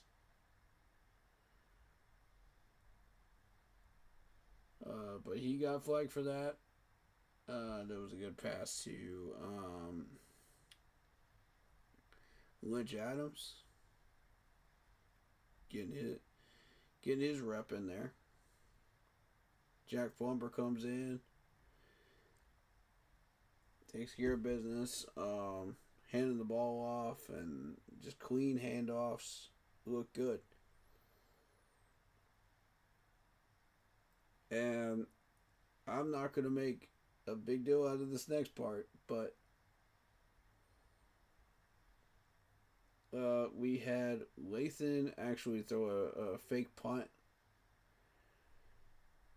which was impressive.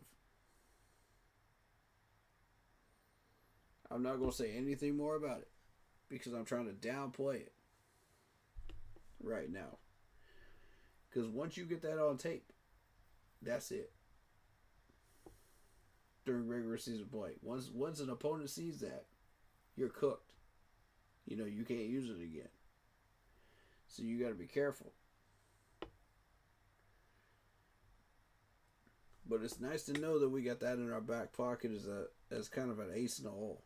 That's real nice. Because we had that with Hecker too. Hecker could throw too. I mean, the cat's out of the bag with Hecker. But that was our back pocket ace, man. That dude could throw. He had an arm. And at one point, I was thinking, you know, if we had to get an emergency backup quarterback, like all these quarterbacks went down, yeah, he could do it. He could certainly do it. But,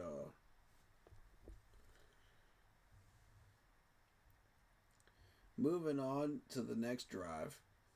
So far, defense hadn't done anything up to this point. You had a pass to a tight end.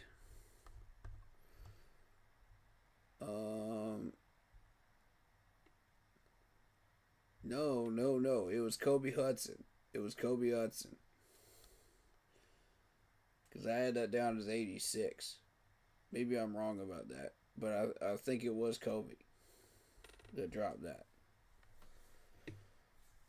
And then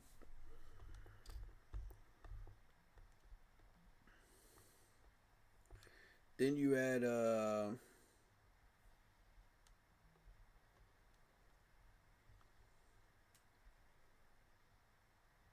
I don't know who it was, but it was a sweet play to the left, and the gaps were there.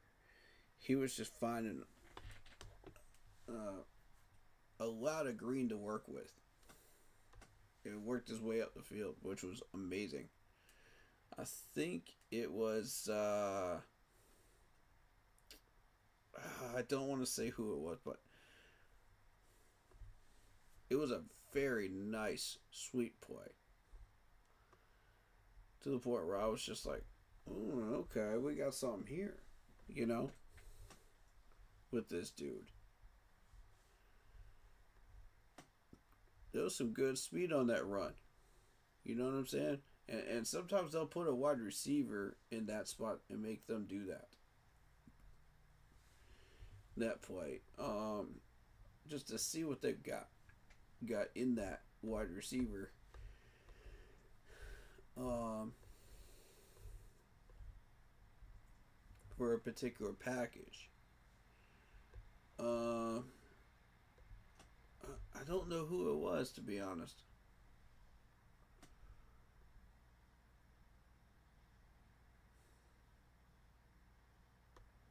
I had it down as 46, but I know that's not right because that's a tight end. There's no way a tight end is running a sweep. So,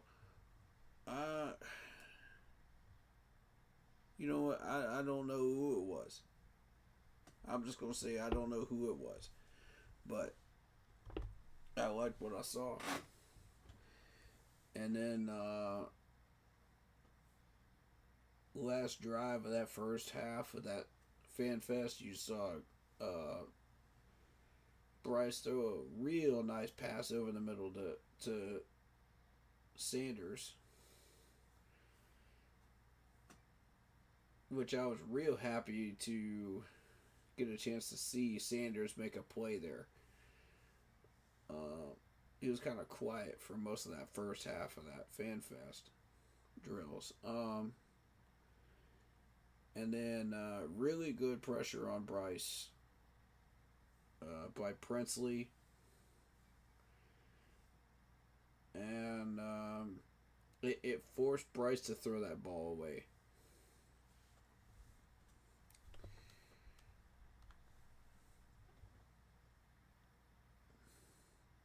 So the second half of Fanfest, you had heavy work by Trevor Etienne. You know, and you throwing a good pass to David Moore. You know, getting David Moore involved. Cam Jackson on a run stop at the line. And then Andy just throws the most beautiful rainbow pass to Jimmy over the middle. I mean, it was absolutely beautiful. And I'm just thinking, are these two building chemistry right now? You know, like, it's crazy to think.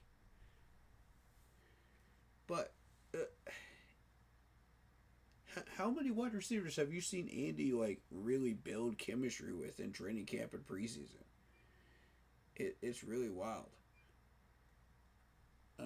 But I see the connection with him and Jimmy Orr Jr.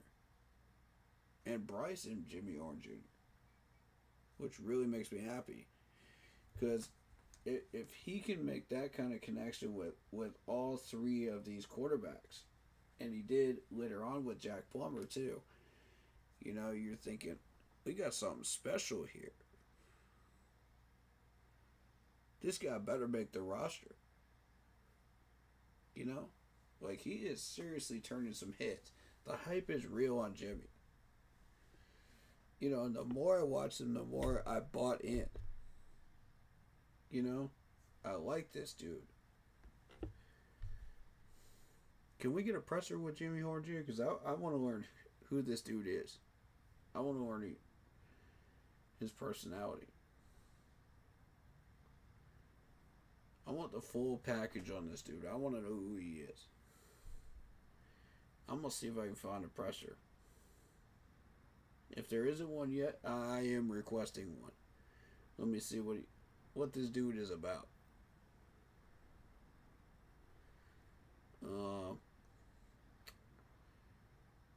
And 35 gets a sack. I'm checking my notes right now. Michael Reed gets a sack. Remember how I said Michael Reed was one of those players that was kind of one of those bubble players? My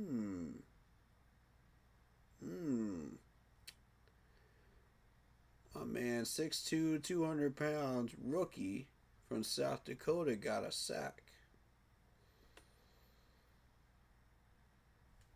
Okay.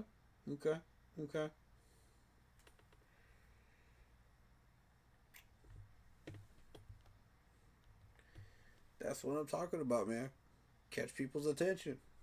The fact that I'm shouting his name out right now. That's catching attention. That shows this man's got some speed. You know, and he's got some discipline. He's determined to make a play. And I like it.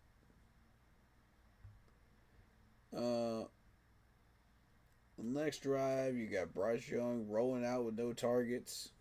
Nothing going on. You know, so just forces an incomplete pass, but you know, it is what it is. They work in Rico. And then Bryce throws one to Rico. In good coverage.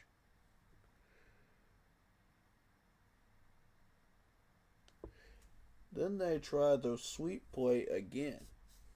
But this time there's good run coverage. So the next thing they do is they run Chuba up the middle. And of course Chuba takes care of business. Because he's Chuba. You shouldn't expect anything less out of Chuba.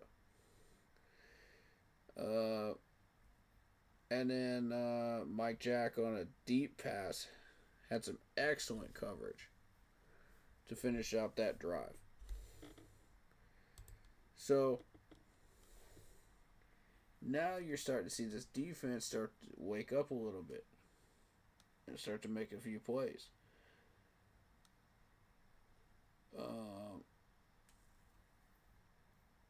So with Bryce not having any targets on that drive, and then you know the run defense, and then the coverage by Mike Jack, now you're starting to see the defense get back into this,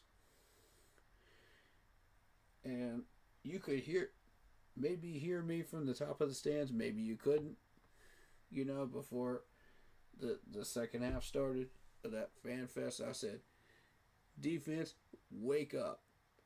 Get your act together and get in this game. Because you're slacking. You know what I'm saying? Like, all I'm seeing is just offensive throws, good runs. And I didn't see nothing from that defense. I was like, get the defense involved, man. Get them involved. I need to see some playmaking by this defense. So they woke up. And they started playing better. And I was like, okay. So the next drive, you get Jack. Nowhere to throw this ball. So he runs it up the middle. Gets a good run out of it. I said, all right. Good read. The following play, Bam Martin Scott gets a pick and almost darn near runs it all the way back. I'm like, you gotta be kidding me. Bam Martin Scott, the dude I barely talked about, gets a pick on Jack Plummer, who's been accurate the entire day. Now we got something interesting to talk about. You know what I'm saying? Like, now it's getting interesting. Because I'm a huge Bam Martin Scott fan, man. I like this dude. I think he's got a lot of upside. And when he got that pick, man, I was so hyped for him, man. I was so excited for him specifically because I wanted him to do that, man. I wanted him to make his mark. And he did. He earned his stripe right there. And I was like, my man. That's what I want to see. It's plays like that that can change a game. Folks, that can change a game. The momentum swing can completely change a game. Did you see how many times that momentum swung last year when we were in games? And it helped us when we got those picks, right? The energy in the building completely changed. It went from dead silent to, holy crap, we might actually have a chance. But I'm afraid to get my hopes up because it's the Panthers. You know what I mean? That's the type of energy you felt in that building. That's why plays like this are so important. Because when you see a guy like Bam Martin Scott, he's a linebacker, man, get a pick like that, now we got something to talk about. That's good stuff right there. That's good right there, man. So next drive, Pierce getting that nice run after the catch.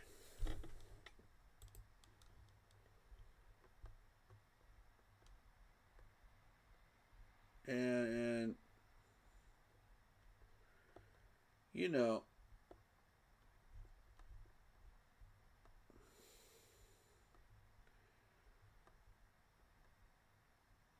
I'm excited for these players that make these moves. You know what I mean? Like, I get excited because I think that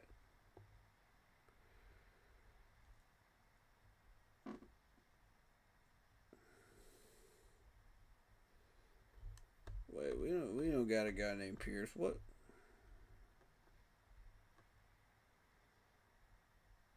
Then who do we throw that ball to then?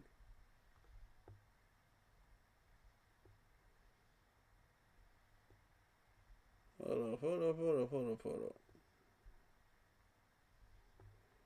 Who did that ball get thrown to then?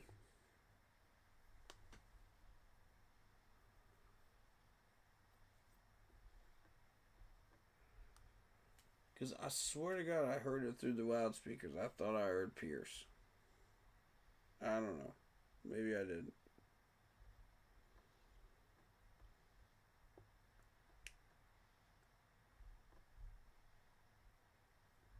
Nah, it wasn't him. It wasn't him.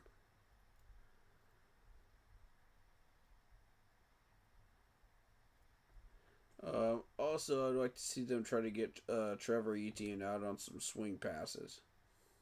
You know, and let him get the yards after the catch once he gets the ball. I want to see that happen because his brother is exceptional at that when he was in Clemson. So, let's see if we can get that going.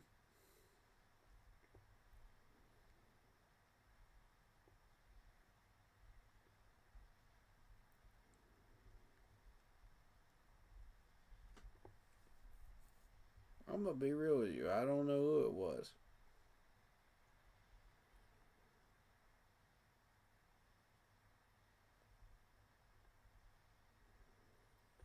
I'm looking down this roster. I don't know who it was. I'll be real with you. But man, the yards after the catch on that. Y'all know how big of a yak man I am. I love yards after the catch in the stats. I love that. This dude broke at least 3 tackles on the way up. From our right to our left, on the field. From where I was sitting at.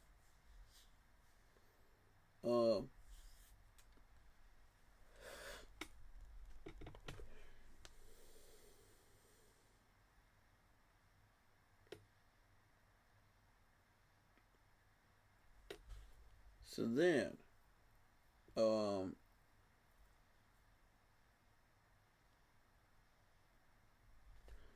you had Jack throwing to Jimmy again. Doing really well with that connection, that chemistry, building that up. Jack did force one in the back of the end zone, incomplete, but, I'm not going to hold that against him. And then that ball went to Lynch Adams, I think it was, for the touchdown.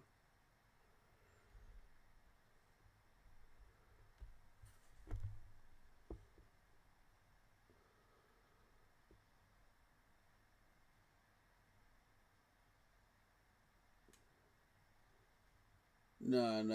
It wasn't a touchdown. It was just a really nice run cut that he did. Okay, so, and they ended up punting it, or kicking a field goal.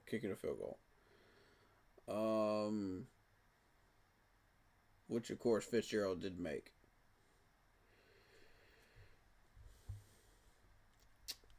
So Andy then throws one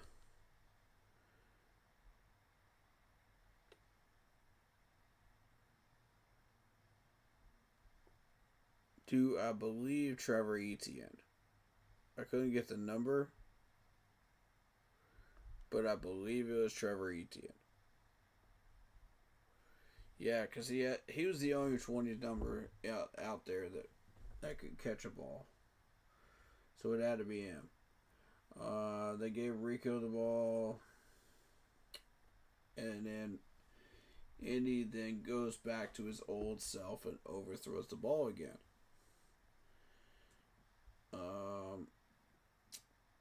The following play, Shamar has really good coverage back there. To the point where no, it was the same play. Andy overthrows this a little bit in front of the wide receiver, and Shamar's got really good coverage on him. So there's just no way he's catching that ball, even if it was on target. And then Andy Dalton, yet again, to Jimmy, wide open touchdown. Pass. So, Andy and Jimmy, man, that chemistry is building. And it's a beautiful thing to see.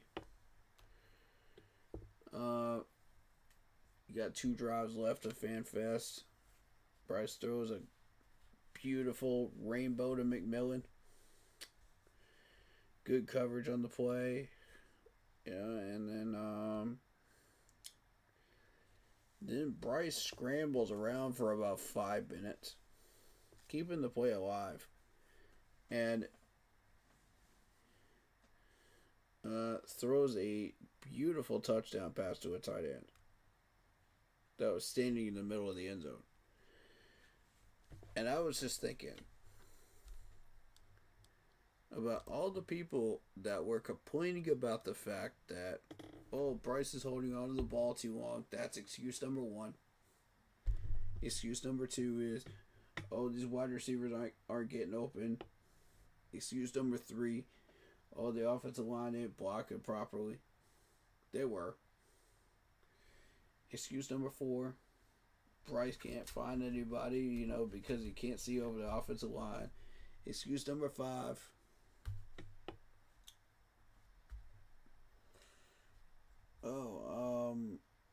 you know, Bryce Young can't do this, that, or the third, you know, and I'm just thinking, okay, can we back up 1 second and say, this man was thinking throw first the entire play. He could have tried to step up and run at any point during that particular run drill. 11-on-11 drill. On that particular play. But did not do so. He kept that play alive for an extra 4 seconds. And he found his tight end in the end zone. Imagine him doing that during an actual NFL game. Regular season. Now would y'all keep complaining about that, or would you celebrate the touchdown?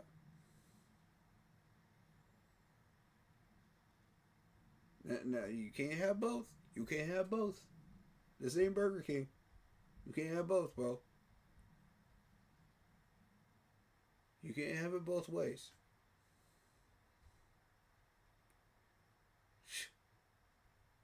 You either celebrate the touchdown or you complain about his technique. Which one's it going to be? Because a drill like that just showed me Bryce has the skills. Bryce has the skills. And he's thinking pass first. So I don't want to hear all this. Oh, Bryce is thinking about running first. He's the next Cam Newton, blah, blah, blah, blah, blah. All this, that, and the third, man. Stop it. That's just y'all being Bryce haters. Y'all can call us Bryce sexuals all you want. Nah, y'all just Bryce haters. That's what it is. And y'all hated it when Bryce actually had success after he came off the bench. Y'all wanted that man to stay on the bench forever. Admit it, you did. Every doggone one of y'all that complained about Bryce Young. Every one of them. Don't lie. Quit playing. You know you was telling. You know that's what went through your head. And you know that's what you said too. Most of you. I'm talking about the Bryce haters, not you like Poppy. I'm talking about the Bryce haters. I mean the hardcore ones that are still hating on him right now. They wanted him to stay on that bench. I don't know what it is about these people, man. They just want people to fail. I don't get it. I don't get it. Like, why do you want people to fail? I want people to succeed. I don't, especially if they're challenged and they're having trouble. I want them to succeed. I want them to find whatever they're looking for, man, and succeed. You know, and people that hate the success of others can't stand that. They don't know what to do with that. So they hate the person saying this stuff. You know what I'm saying? Like, that's why I get so much smoke for that junk, man. And I'm like, I'm not apologizing for none of it. None of it. In fact, bring it on. Bring on that smoke. I want all of it. Because I'm going to counter it with, did you ever believe in Bryce in the first place? Did you ever believe in this man in the first place? When we start winning, oh, now I suddenly believe in him. Nope. Nope. Nope. You can't turn around now. You can't turn around now. Keep the same energy you have, you brought in from the start. Keep that same energy. Y'all know exactly who you are. I ain't got to pull out no names. I know exactly who you are too. Because I've been watching every one of y'all that are Bryce haters, that are hardcore Bryce haters. Some of y'all changed your tune. You know, after this man, started succeeding, it's like, okay. Oh, so now you're cheering for his success after rooting for his failure. Tell me how that makes sense. Which one are you? Are you bipolar? Like, come on, y'all. God dang.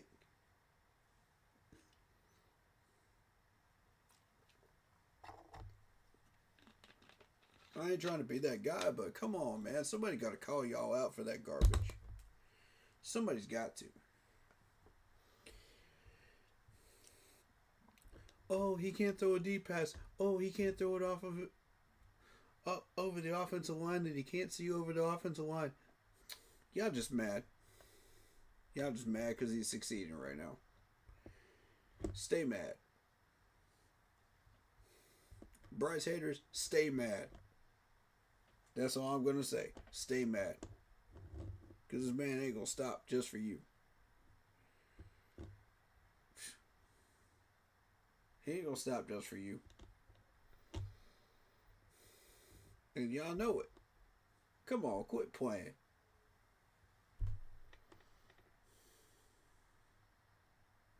Bryce Young gonna ball. That's who he is.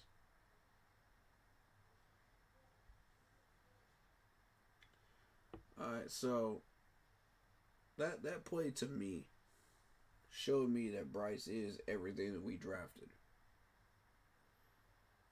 And I'm excited about it.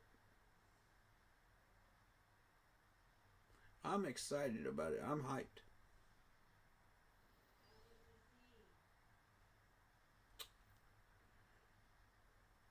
Alright, so he did have a nice throw on the next pass to finish out that drive, but it was a drop pass. It may have been a little high. Admittedly, it may have been a little high. But hey, if that's the worst he did all day, shoot. Stay mad.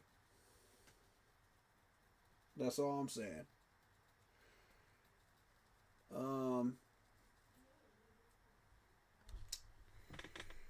So you had 39. Let's see. Imani Bailey. I think it was Bailey. It was hard to get some of the names because it was on a giant loudspeaker, you know what I mean? So I think it was him, Imani Bailey. But he had a nice yards after catch play. That's a TCU man, by the way. I love my TCU people. Shout out to y'all.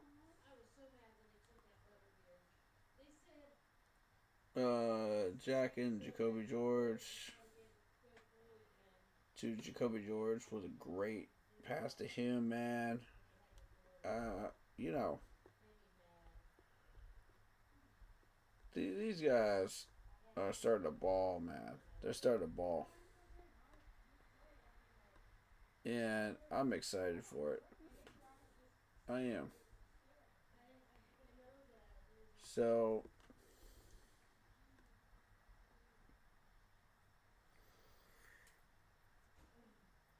Jack is throwing some absolute bullet passes. Of course, he had a couple of drops while the wide receivers in the end zone, but you know it's not that much of a concern.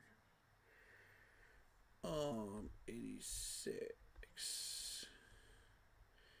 Yeah, Kobe Hudson dropped the last pass of Fanfest, but you know, honestly, like I was pretty happy with what I saw.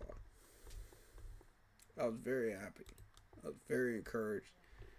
I think we got some playmakers on this team. You know, and I'm excited to see him in action against the Browns. Let's see what we got. You know, we got some more training camp stuff going on throughout the week, but Couple joint practices coming up. But yeah, I'm ready. I think the first of one of those two is tomorrow, if I'm not mistaken. So we'll see what goes on there. But yeah, let's get suppressors, man. I'm ready for that. Let's do that.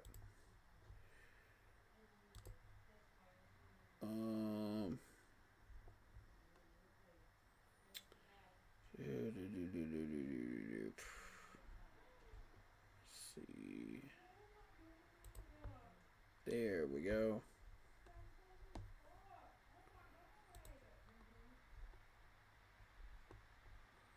Alright. We've got 2 press conferences to do. Let's do the one from... Well, that one was Fanfest. I don't think we really need to mess with the one from Fanfest, do we?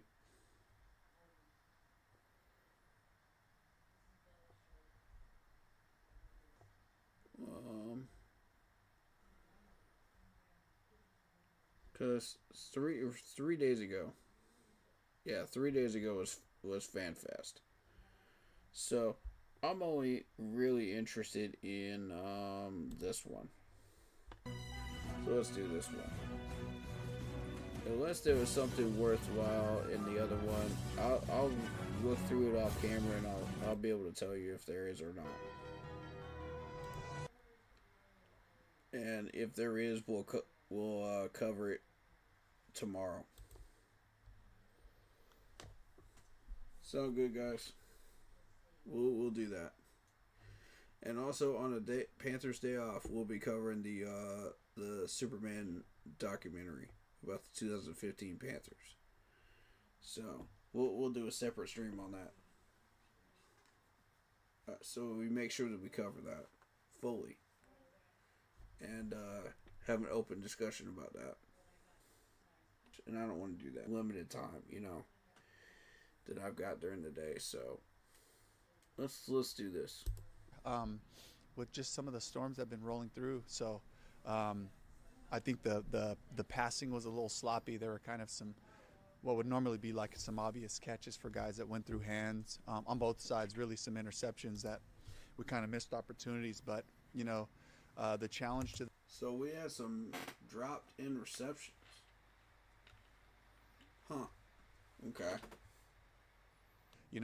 I think the last rack we had, we came off a break and kind of stumbled our way into practice and found our energy by the end. But I saw JC and Derek and Aish. I could tell they were challenging each other. We got to go now.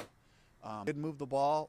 The NFL officials are here, and we had a couple of pre-snap penalties that put us into some really difficult situations. We were like in a 2nd and 20 at one point, I think. And pre-snap penalties. Okay. First day of officials, you're going to see a little bit of that. That's not unusual. You're still working with false starts. You're still dealing with offsides stuff and stuff, holding penalties, stuff like that you got to clean up, So that's normal. So it kind of shows these guys, okay, this is where you need to start cleaning up your technique. All of a sudden, big advantage for the defense. The third group goes up, play down the field, a pass interference that would have been an interception. And the offense all of a sudden gets a new set of downs and moves the field. So I just love having the officials because... Oh, so we got a pass interference too. Who got the pass interference? Some of the little things they may be getting away with at practice, we're getting called. And it's just heightening that awareness as we prepare to play our first preseason game. Hey, from a logistical equipment standpoint, what changes did you make today to kind of account for all this? Outside of a couple of layers, I think guys just have to get comfortable. We have, rain gloves. We have weather gloves for the players. But I think, what I learned in Seattle is most of the time in Seattle, it's a light drizzle. On those days where it's a little wet, those gloves are great. When there's a lot of water, like today, they can be inhibiting a little bit, and so some of the guys will opt for just bare hand kind of playing, and then I think guys that have a level of comfort catching the ball in the body, kind of cradling it that way, tend to find a way to the rain doesn't affect them as much. The true pure hands catching guys makes it more challenging, catching away from your body and trying to trap a greased pig, and so I think guys just trap a greased pig. Okay, interesting way to put that. Kind of working through some of that. Dave, the forecast for tomorrow is more the same. Have you talked to Kevin at all about any contingency plans to minimize injury risk? Excellent question. Excellent question. Because the name of the game is keeping these guys healthy and on the field. In practice, the field was great. So the turf itself, there wasn't a lot of slipping. Our grounds crew have done an amazing job, just making sure. Wish they would do an excellent job on the actual Bank of America turf. But we can't change out the turf for actual grass. No, Mr. Tepper, no. Why would we ever do that? Why would we ever limit the amount of injuries on the field because of grass fields? Come on, man. This is stream number 5,000 of God knows how many that we've been complaining about this. Come on, Tepper. For God's sakes, if you could put grass in for a freaking concert, you could put it in for a freaking... This is ridiculous. That, it's draining properly and all that. So we'll go out there, we'll practice, and I think Kevin kind of expects that. He texted me this morning. He said, looks like rain for the next 37 days, so... but it'll be good. The energy will be good. The competitive environment will bring.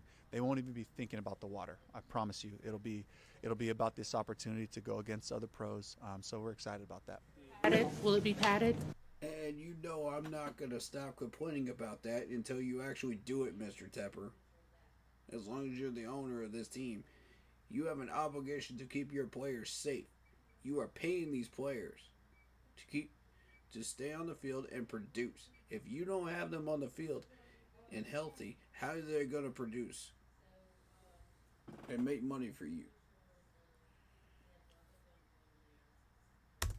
Yes, it'll be a padded practice. We've been going back and forth. We'll have an opportunity for some of our leadership on both sides to talk to each other about, kind of like the rules of engagement and what we're expecting. We're expecting the physicality of it. We don't want people laying out and making wrap tackles. It's very similar to what we did at... Smart. This is what I'm talking about right here. When I say you could prevent preventable injuries. You can prevent preventable injuries.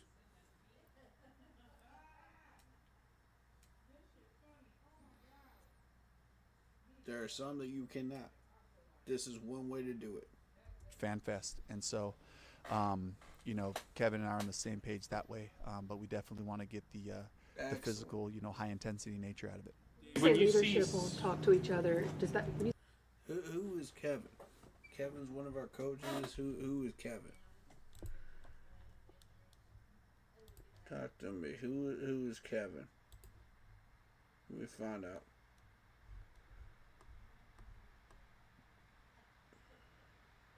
Find out who this dude is.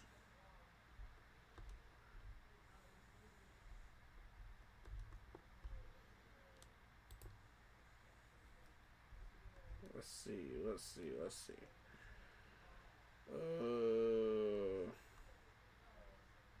Who the heck is Kevin? Kevin Peterson. Okay. Defensive assistant.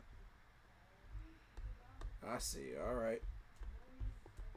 Continue. Please do continue, Dave. I want to know who we were talking about for reference sake. You say leadership will talk to... What a pause face. Look at this face. This is the most intense face I've ever seen. It looks like he wants to punch a hole through you. Jesus, man. each other? Is Yeah, that calm players down, or buddy. Yeah. Well, actually, Kevin and I have been talking, going back and forth. But I think it's going to be important for the players to also kind of talk to each other about the expectation of what it's going to be. When a guy doesn't get flustered by the conditions and has like a performance today like Lathan Ransom does, where he gets the pick and does a bunch of stuff, does that kind of say anything about the player to you, or kind Absolutely. Yeah, I think focus is a skill. I think focus is something you can work on. Refocus is the greater challenge. Anyone can go out for that first play on a drive and be really focused, but it's play 8, play 10 when you're tired, when the environment's, when it's really hot, when it's wet, when it's cold, and when you have the ability to just focus on your assignment and don't let all the external factors affect it, then that's a great sign. You brought up Ashawn. Right, and it pushes these guys even further beyond their comfort zones. It shows you who these guys really are when you get weather, when you get extreme weather, when you get extreme situations, that show these guys, okay, I'm going to persevere through this. I'm going to be stronger than whatever this is, and battle through it and still make these plays. The strength of character of Lathan really has shown out through this rainy day, and I like that. Now, what can you do? Can you keep stacking that during a sunny day? Can you stack that during, say, a day where it's a monsoon type of weather? Where it's just enough to where you can still practice in it.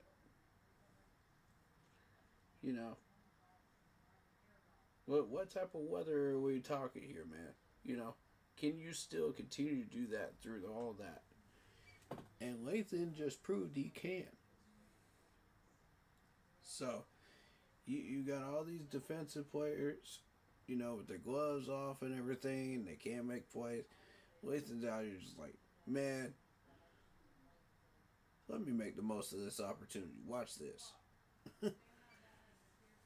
That's what I'm talking about, man. That's why I like Lathan, man. This dude's real. Y'all drafted a baller. I'm happy with this dude, man. From a leadership standpoint, I know Derek and JC kind of are the face of the defense, but how has Ashawn been as a leader for this unit?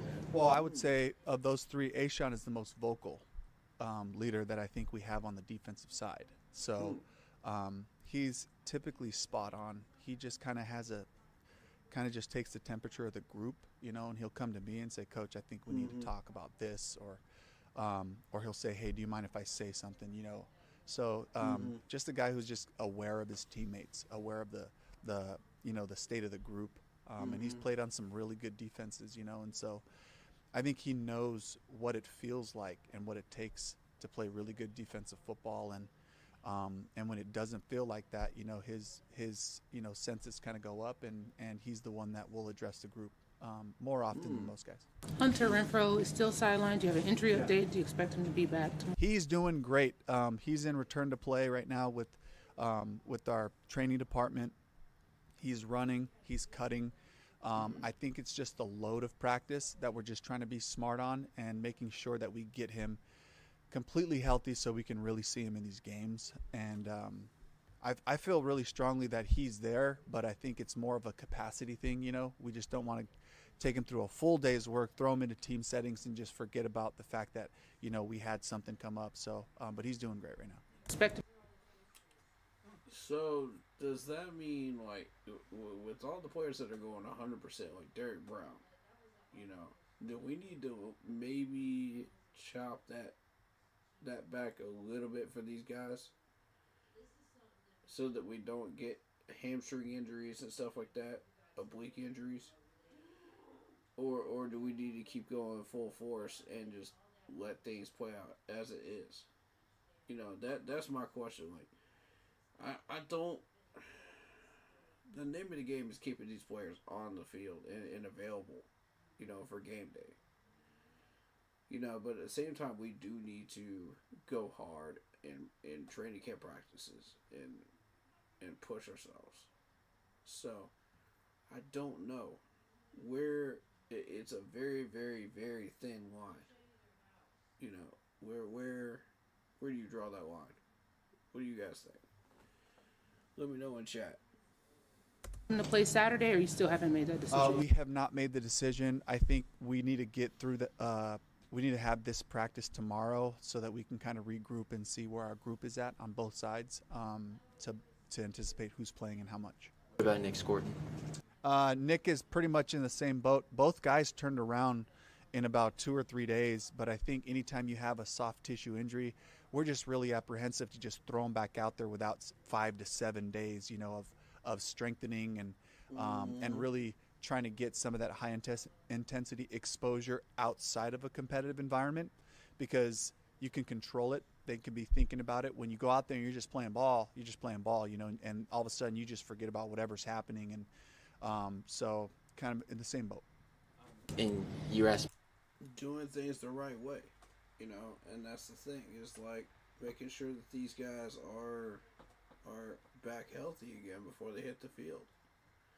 You know, our previous coaches did not do that. They wanted the best chance to save their job. It was a CYA situation, you know, with these other coaches. You know, and that's not it. You know, you could really damage a player's career, you know, pushing them out there before they're ready to go. I don't care how much these players want to be out on that field, and God knows they want to be out on that field. Take Cam Newton, for example, because that dude was literally begging the coach to put his butt on the field again. And he was not healed. He was not ready. He knew he wasn't ready. Everybody in the stands knew he wasn't ready, and everybody watching on TV knew he wasn't ready. But Ron said, screw it. Let's put him in, because he gives us our best chance to win. Screw his health. We're putting him in. And sure enough, he got injured again. And I was like, this is the same mistakes that you cannot do. You know, I've watched so many of these games and so many players get hurt like this. It drives me absolutely bananas. You cannot let them keep doing this, man. Just because the coach wants to save his job and he knows he's under the fire. And he knows he's not going to have a job at the end of the year. It's embarrassing. It really is. Because the players come and go, you know, and the coaches come and go, but the franchise has to endure. That's period. But the business side of it fails to realize is these coaches and these players are real people. They only get one shot at this. You know, so when they leave, that's it. You know, they only get one career. That's it, as football players. So when you get injured, you have concussions and stuff like that. Once you get 2 of them, you're done. Look at Luke Kuechly. You could be a baller and a Hall of Famer your entire career, and then you get 2 concussions, and that dude was forced to retire because you didn't want to play around with that, man. And that's what I'm saying. Like, don't play around with that stuff. And Dave Canales is smart about that, man, and I love that. We finally got a coaching staff that actually cares about that and sees these guys as people. God bless, that feels beautiful, man. Thank God. about Lathan earlier. Had a great practice. What stuck out to you about him today? Just being where he's supposed to be. I think one thing that I'm noticing about him is he always seems to be in great position to make a play. So, and that comes with study. That comes with being disciplined about owning your leverage. analyzing the formation, run pass, and then putting yourselves in an athletic position to make plays. And I couldn't be happier with where he's at and where he's headed. There was a lot of discussion about, the Panthers are considering bringing a safety here, a veteran safety. Are you guys pretty content with how the safety room is shaking out so far? I love the Excellent question. Excellent freaking question. That's exactly the same question I asked. Because at this point, like, are we completely ignoring Trayvon Mulray? Are we completely ignoring Lathan? Especially after the success that Lathan just had. Like, you're still asking for another safety in the safety room? Come on. Competition that's happening in there, we're always going to be evaluating who's out there, whether it's free agents, whether it's players on other teams. Our scouting department is watching all other 31 teams through the preseason so that we can, because we have to compare, we have to look at our roster and see where people stack up, but then we have to stack all those guys up to other people on other rosters and really try to challenge it from every angle possible. So so we'll be just kind of staying track of everybody who's out there. What do you guys see in Rams? That was a non-answer. You knew what this dude wanted to say. Come on. Yes, we are satisfied with what we have right now, but we're always on the lookout for it. For something that's an upgrade. It's always upgrading. That's the name of the game. If you aren't always upgrading, you're going to get left behind in the NFL. So, yeah, he's happy with it.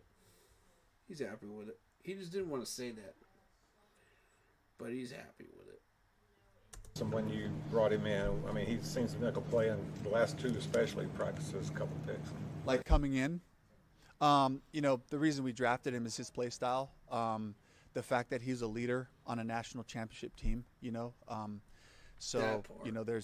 there was just a lot we learned about him as a man, and just trying to bring those people with talent but also character, and he fit the mold. Talent and also character.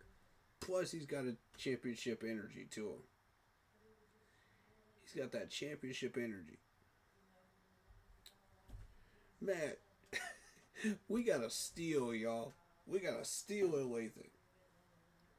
Don't tell me we didn't.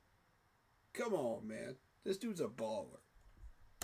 Of what we're looking for, and then, just when you bring a rookie in, it's just a matter of how quickly can they learn your schemes. How quickly can you depend on them to do right, to be where they're supposed to be. What specific things does Derek Brown allow you to do now that you got him back after missing a whole year? Yeah, I think first and foremost, it's the relentless effort, the relentless pursuit. When Dan and I think about people, the players that we want to have here forever, essentially would be the ones who have that talent, but then play the right way, that we're proud to say, this is a Panther, and I think that's the first thing, when you think about the healthy Derek Brown, when I was coaching against him in Tampa for those 2 times, it's like backside of a run, front side of a run, short pass, down the field pass. He's showing up. He comes into the picture, into the camera frame every play, and so I think that's probably the greatest thing he brings to our. If Derek Brown is doing it, everybody has to do it. Everybody's running. Everybody's chasing. You don't get plays off, and it's a standard that you don't get plays off. You hear that, rookies? You hear that, rookies? You don't get plays off. You heard the man. You got to come in and play hard every single rep. Every single down. You don't get plays off. If Derek Brown is doing it, you have to as well. God. I love that energy right there. I love that energy. Yes. Feed me more of that. That he helps to uphold, And then on top of that, he's such a dominant player inside. He can play all across the front. Yeah. You know, he can play in the inside eye of a tackle. He can play on the edge of a guard. He can play over the center, you know. And in certain types of situations, he can play over a tight end with the backer outside of him. He gives us a lot of flexibility because he kind of gives you a focal point of your line where this part's immovable, this part's a problem, and then it makes offenses. I've been on the other side of it. It's like, okay, guys, we want to double him on the front side or back side, you know, and kind of like, well, if it's front side, he blows the play up. If it's back side, he chases everything down. So you're kind, you know, you just have to live with one or the other. So he creates those problems for opponents. And that's a tough choice, man. And that's the kind of problems that 2015 team created, you know, for people. Because it's like, okay, you have to deal with every single problem in the book. And there's no wiggle room. There's no getting out of it. Like, you have to deal with all of that talent. What are you going to do about it? And it made it a nightmare for coordinators when we played these guys. It made it an absolute nightmare to try to game plan around us. And that's what I want us to get back to, is that type of football. And that's what Dave Canales and Dan are leading us to. We chose the right man, y'all, for this head coaching role. We chose the right man. There's no question in my mind we chose the right coach. And the right GM.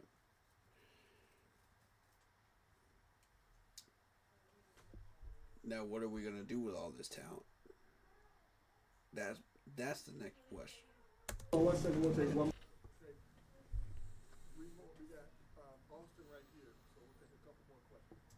Hey, Jared Crumley got injured in the exhibition opener last year. How far did it set him back, and what are you seeing from him this training camp? Oh, he's been doing a great job all spring and certainly into camp. You know, I think he's he hadn't played in our scheme with our types of techniques, and I think Todd Wash has done a great job of just continuing to get his pad level down, get detailed with his hand placement, learning how to play doubles, and he's just taking to it, you know, and Did you hear that part right there? Keeping the pad level down. That's technique. That's technique, y'all. That's what I've been preaching about right there. And these coaches are teaching technique. When you look back at Ron Rivera's crew, when you look back at Frank's crew, when you look back at Matt Rule's crew, these guys were not teaching proper technique. Nah. Not to the level of where they need to be. And that's exactly why they fell behind. These guys now, you know, you got muscle memory. Muscle memory is everything when it comes to technique. So if you already know how to do this stuff, muscle memory. You're being taught how to do this stuff, then it becomes muscle memory. So when these guys come into these practices, it's like, okay, I already know what to do. Alright, I'm going to come in here. I'm going to keep my head down. I'm going to do what I'm supposed to do. You know? And it's going to lead to results eventually. When you continue to do that and you stay on the course. Stay the course. You know, you'll have a bad day every once in a while, but stay the course. So these players are able to stay the course. And it's going to result in some really good plays. Watch what happens. He's had some good days, some bad days, but he keeps getting better. He keeps improving. Scenario in which you would reward J.J. Jensen with a quarterback series or snap in the preseason? Absolutely not.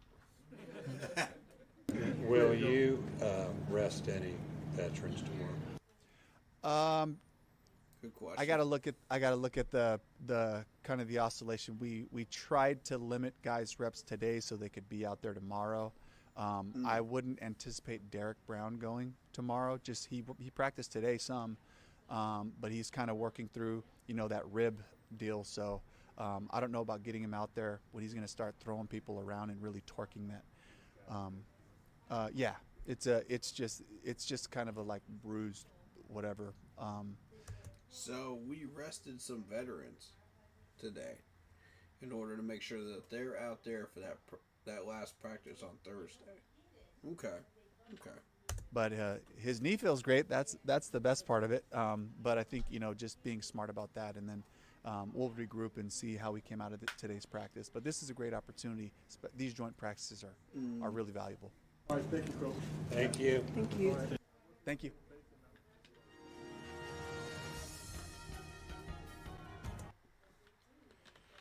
So we got a lot out of this press conference here.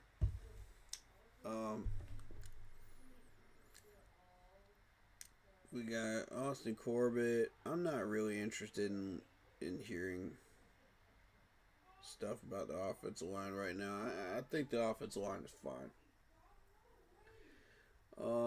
I'm more interested in... Yeah, there we go. Let me hear from you, sir. Hard, so really ain't no point of putting gloves on. But if it's kind of like that Seattle rain, you can kind of get away with gloves. But not the regular ones, the rain gloves. Yeah. Mike, that's an interesting Panthers shirt design there. I've never seen that before. Huh. You saw Lathan Ransom make quite a few plays today. What have you noticed about the rookie so far, and how has he kind of immersed himself in the room? Oh, he's just being him. Like, he came in, I told him, like, bro, just be you. They brought you here for a reason. He doing that. Brother? I was in Seattle, so you got to get used to it. Yeah. It's a different kind of rain, though, right? It's rain is rain. You're going to be wet regardless. So it's cool. How eager are you to take part in joint practices and maybe face a different look? It's fun because it gets you ready for Sunday. So it's like they're coming in here, and that's the closest thing you can get to a real game in this time period. So it's going to be fun. I know you got here a little late in training camp last year and didn't really get to go up against Deontay a lot, but how can he and Jerry Jeudy kind of give you and JC and the rest of the corners good looks in practice? They're good receivers. You know, they're good receivers, and they're South Florida receivers, so they always going to put a little extra on their routes, and that's kind of fun because I feel like that's a rare game rep when you get to go against those guys, so I'm looking forward to it. I love that energy. That competitive energy right there. Just saying, man, I rise up to the challenge, you know. These guys really do want to challenge me, you know, as a wide receiver, so I'm going to treat that as a live game rep. I like that. I like that, sir. That's it. You know, that's baller energy right there. That's dog energy. You have played it's seemingly you and JC, a lot of press on McMillan this summer. How do you think he's responded? And that was kind of one of the knocks on him coming out. He listens. Like, I tell him, like, bro, you're not looking at this, and like, so I might have said it like last week, and this week he's doing it. So it's like he's listening to what we're telling him, man. He's not like coming in like the big head. Like, he's just coming in ready to work, and I like that. He does a really good job of kind of not bullying, but like getting above smaller corners, and you and JC are two of the bigger tandem corners in the league. How can that make him better? It's rare because chances are he's not gonna see us on Sunday. Like, most teams have one big corner and one small corner, so it's rare to see two corners like 210 plus. Yeah. How's your health? How's your foot? My foot good. It was my toe, but I'm good. Yeah. I asked this to Austin earlier. The competition seems to be quite intense this summer. Is that kind of what you're seeing as well between the offense and the defense and that sort of thing? Yeah, I can't really. It's not for me. It's not much for me really to go off for because I wasn't here last year. So, but yeah, I feel like we out there competing and just having fun playing football. And it's always intense. Yeah. The physicality on the back end of the secondary this summer. I feel like we're a physical group. We play off each other, we listen to each other, and we compete within each other, like so who can get the most picks, who can play the smartest out there. So when you have a group like that, you're always going to make plays together. These are really good questions. Thank you, Joe Person. About time, man. About time. Somebody gave this man a talking to. Hey, he finally started asking some decent questions, man. There you go. Can't tell you that. There you go. Can't tell you that either. Hey, Mike, tell us something about Ransom that we don't know. Oh, I can't tell y'all that. Good question. Good question. I want, yeah.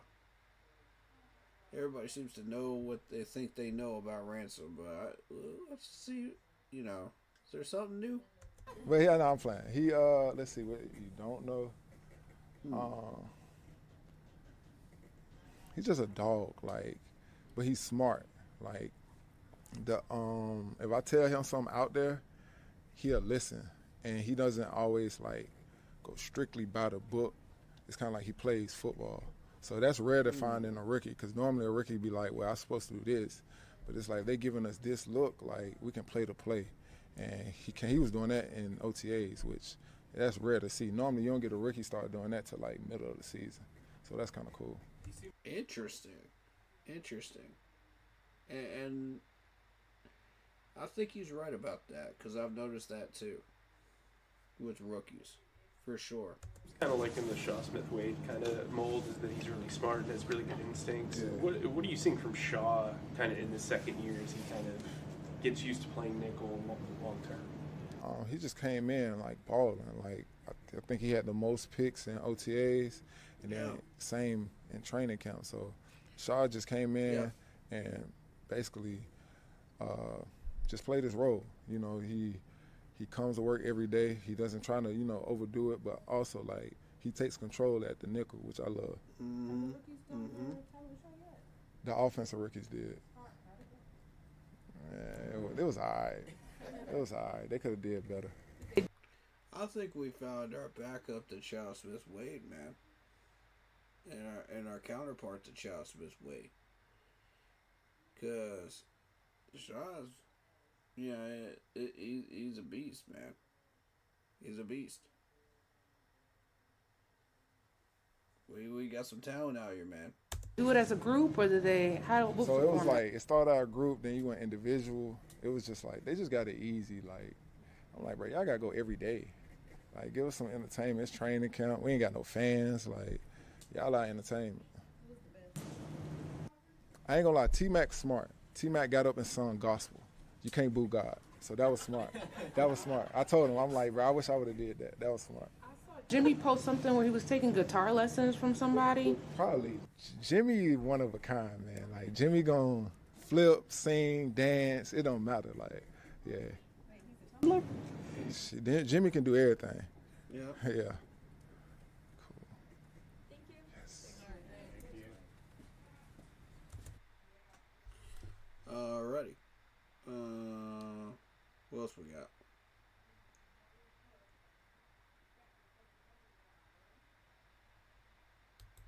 Last presser. Let's go.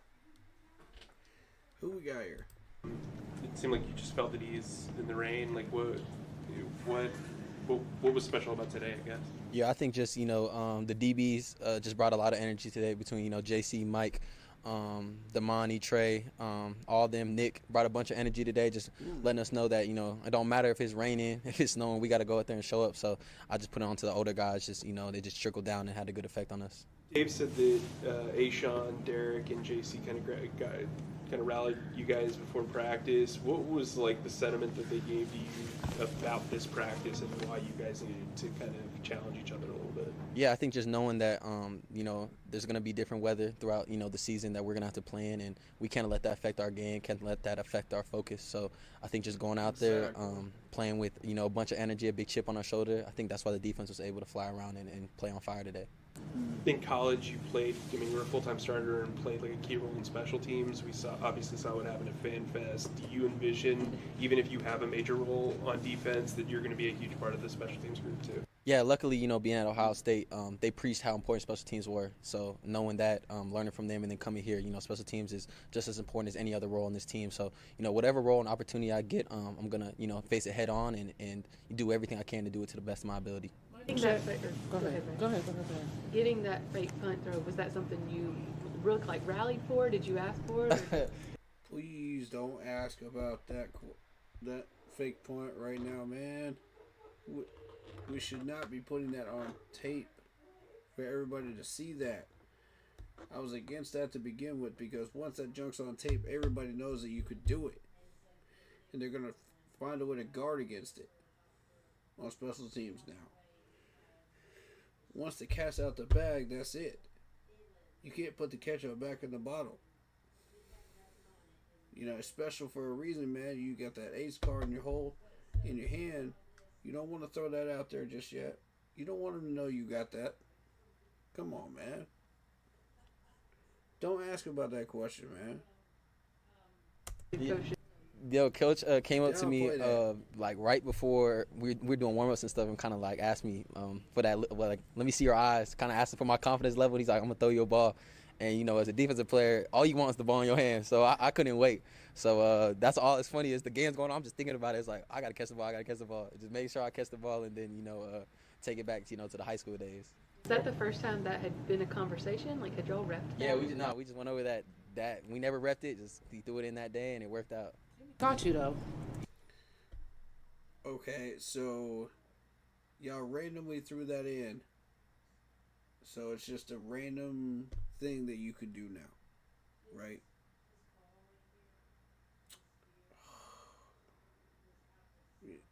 You let the get out the bag. Everybody can see it now. He did.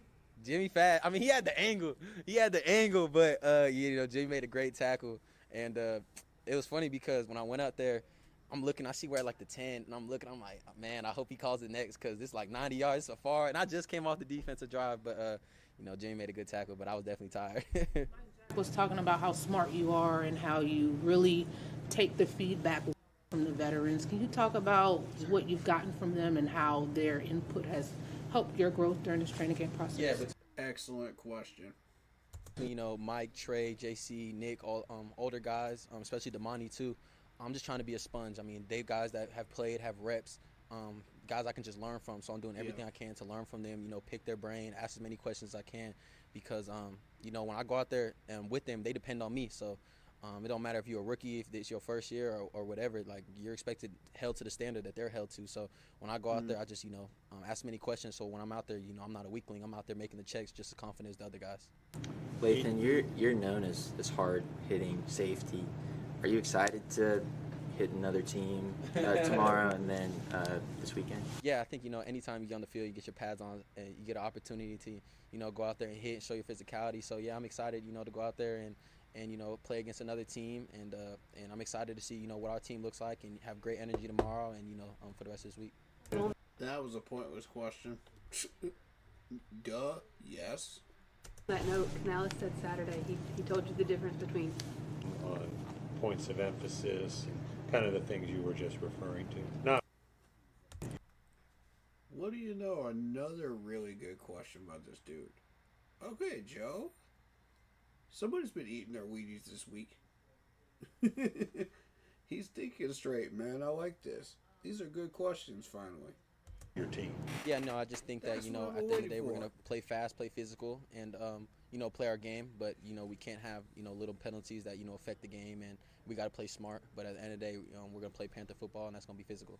I feel like we might have asked you this on draft night, so my apologies. But Mike Jack just called you a dog. What does that look like in your mind? What's the definition of a dog? Another great question. What does a dog look like from this man's perspective? Let's find out. Definition of a dog. I think, being from, Tucson, Arizona, it's a smaller town, so I come with a chip on my shoulder. Even though I have a lot of energy, I joke around a lot, but, when the pads come on, a different person comes out. So that's just a person that, oozes physicality and, just goes out there and just plays with a chip on his shoulder. That's the only way I can describe it. Have you and T-Mac reminisced on Tucson, like best food spots, like anything like that? Yeah, we talked about Tucson a little bit. It's funny, some of the guys like Gunnar Maldonado, a dude that was from Arizona, went to U of A, just some friends that we had that are similar, and he liked Tucson, and to talk to him about it, just seeing from someone else's point of view, from someone who's been there his whole life, it was definitely fun to talk about. Yeah, for sure. Cool. Yeah, appreciate you guys. Thanks. Okay, great first impression. I like Lathan. I like Lathan a lot. He seems confident. He seems like he's honest, and he just knows what he wants, and he goes after it. And I respect that. That's the kind of vibe I'm getting from him, and I like that. I like that work ethic. I like his intelligence to understand, this is kind of how I need to be if I want to be successful. I gotta have that mentality. So I like that. Yeah. I think we drafted a baller here, man. I think we drafted a dog. I'm excited.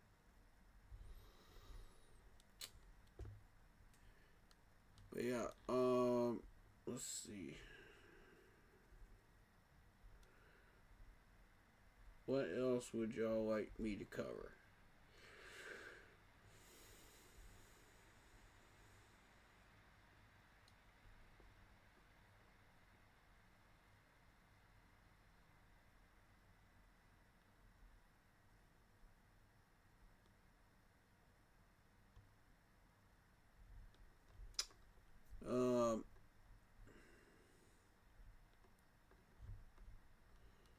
What is that? Okay, Gridiron Files.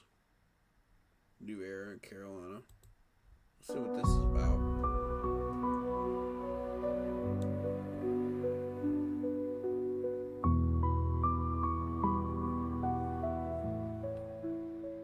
At one point, they were on top of the NFL world. In 2015, they had an MVP quarterback, an all-pro defense. Carolina had an identity. They were a team that hit you in the mouth and smiled while doing it. But that was 10 years ago. And ever since, the Panthers have been searching for wins, leadership, for hope. But now, for the first time in years, something's different. This is the story of a franchise refusing to stay down. A young quarterback, a new regime, and a city holding on to belief. Welcome to the new era in Carolina.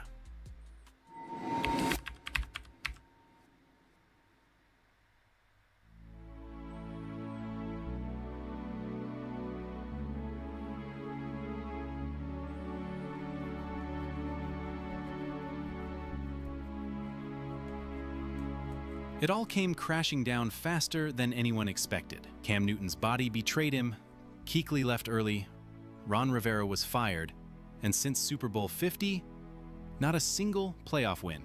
7 different quarterbacks started, 2 rebuilds failed, and the fan base grew weary. And then came Bryce Young, the golden boy from Alabama, calm under pressure, smart, poised, and chosen #1 overall in 2023 to be the savior. But his rookie year, anything but a fairy tale. He was hit more than any QB in football. He had no protection, no run game. He finished last in almost every major category. And still, he never flinched. Yeah, and I should have executed them better. Did you feel like you had somebody open? What do you mean you should have executed that? Yeah, especially on that that last play. There was a pre-snap motion I missed, and that would have helped us. And then just doing a better job of finding a way at the end when we step up and escape. Do a better job there. That was the moment Carolina knew. They didn't just draft a quarterback, they drafted a leader. Good to see you, man. Nice to meet you. Look good in that blue, man. Feels good. That red. Just first of all, so excited, guys. I don't ever want to lose this feeling. I never want to lose this feeling. My first chance to be a head coach with all of you. What is this all about? It's about having the best off season of your life. What does that look like? It's every single one of us pursuing our best.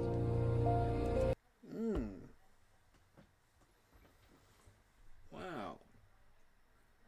The best off season of our lives. You know, we focus so much on the regular season, the preseason, you know, and training camp and all that. Nobody focuses 100% on that. That's off seasons. Dave Canales is different, man. Dave Canales is different. That can happen here.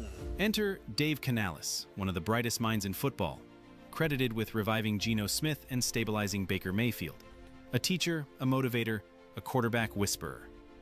With him came a new offensive system, built around Bryce's brain, quick reads, and tempo. And for the first time, Carolina's identity wasn't chaos. It was clarity. The 2024 season didn't start the way anyone hoped. In the pocket, Carr going deep. Rashid, he's got him. Shaheed, he's into the end zone. Leading up to the season opener, Panthers fans' hopes were extremely high. But unfortunately, Bryce's first pass in Week 1 versus the Saints was intercepted by Will Harris. The Panthers were destroyed 47-10. Star defensive lineman Derek Brown went out with a season-ending injury. The defense looked terrible. To Taysom Hill, who slips the tackle and powers it. And so did Bryce. He had 2 interceptions. Young on the move and overthrown again. And 161 passing yards. In the Week 2 game versus the Chargers, he had just 84 passing yards with 1 interception. And he looked lost. Carolina Panthers quarterback Bryce Young on Monday was benched in favor of Andy Dalton less than 24 hours after coach Dave Canales declared that the top pick of the 2023 draft would remain his starter for Sunday's game against the Las Vegas Raiders. Young, 23, becomes the first quarterback selected #1 in the common draft era, that's since 1967, to be benched for non-injury reasons in his second season. Will Bryce Young go down as the worst #1 draft pick ever? Possibly. I'm not rooting for that. Great kid, great star at Alabama. When he was picked #1 overall, I didn't hear a lot of people poo-pooing that, to be fair to him. But it's been an unmitigated disaster. Young was benched in favor of veteran backup Andy. Unmitigated disaster. Wow. Stephen A.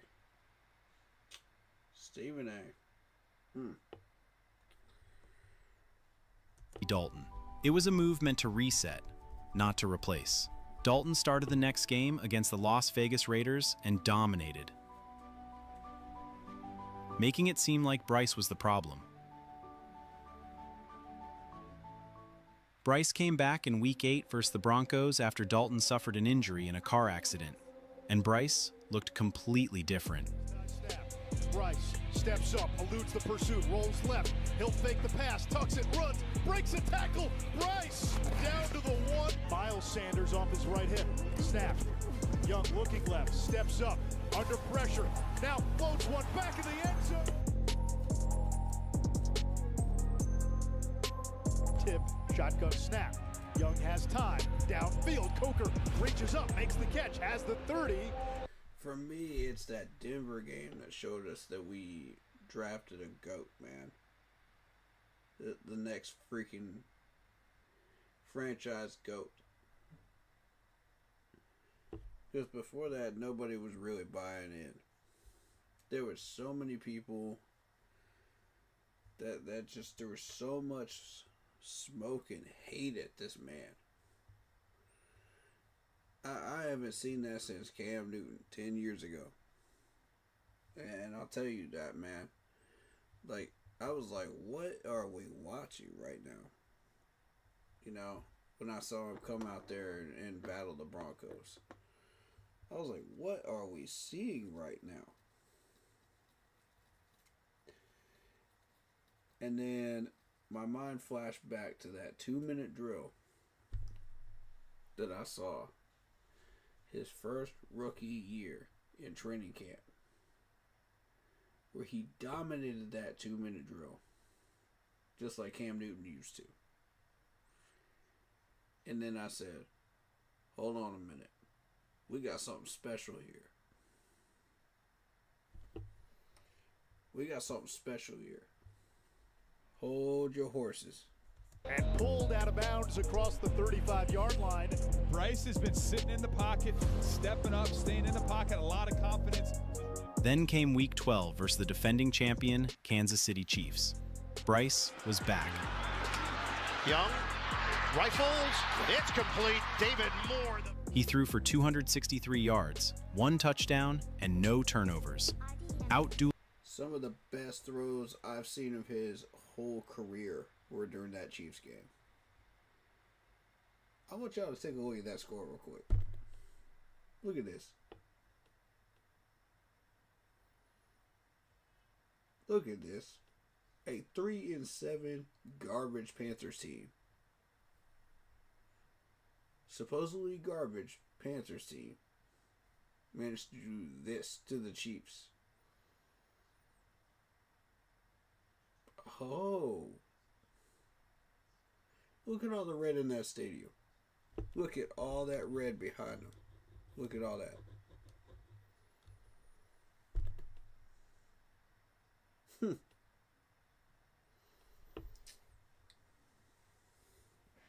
I just want you to take that in for a second. Just take that in for a second.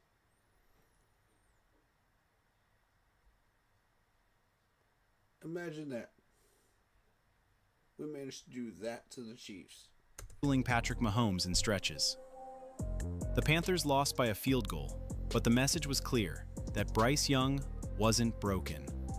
He was just beginning. In Week 13, they brought the Tampa Bay Buccaneers down to the wire. Bryce led a 75-yard scoring drive to take the lead with 30 seconds left in the game. Young has time, and he can run, throws for the end zone. Thielen has it! Look at that throw. Oh, but Bryce Young can't break those throws. Bryce Young can't do this. Bryce Young can't do that. Okay. It's a touchdown, Panthers! They've got the lead with 30 seconds to go. But somehow, the Bucs marched down the field. Lane integrity. You get caught up. You don't get there. And look at. And kicked a game-tying field goal to send the game to overtime. In overtime, the Panthers forced a turnover on the first drive. Panthers got the ball and Bryce drive down the field, and when they were in field goal range, Chuba Hubbard fumbled. Screen and just tackles the football, rips it out. And that's uncharacteristic for Chuba. If you know Chuba, that is completely uncharacteristic. That dude holds on to that football tighter than anybody I've ever seen. And I'll tell you what, set the edge early, rips the ball out. A heartbreaking loss, but it showed the Panthers could fight with anyone.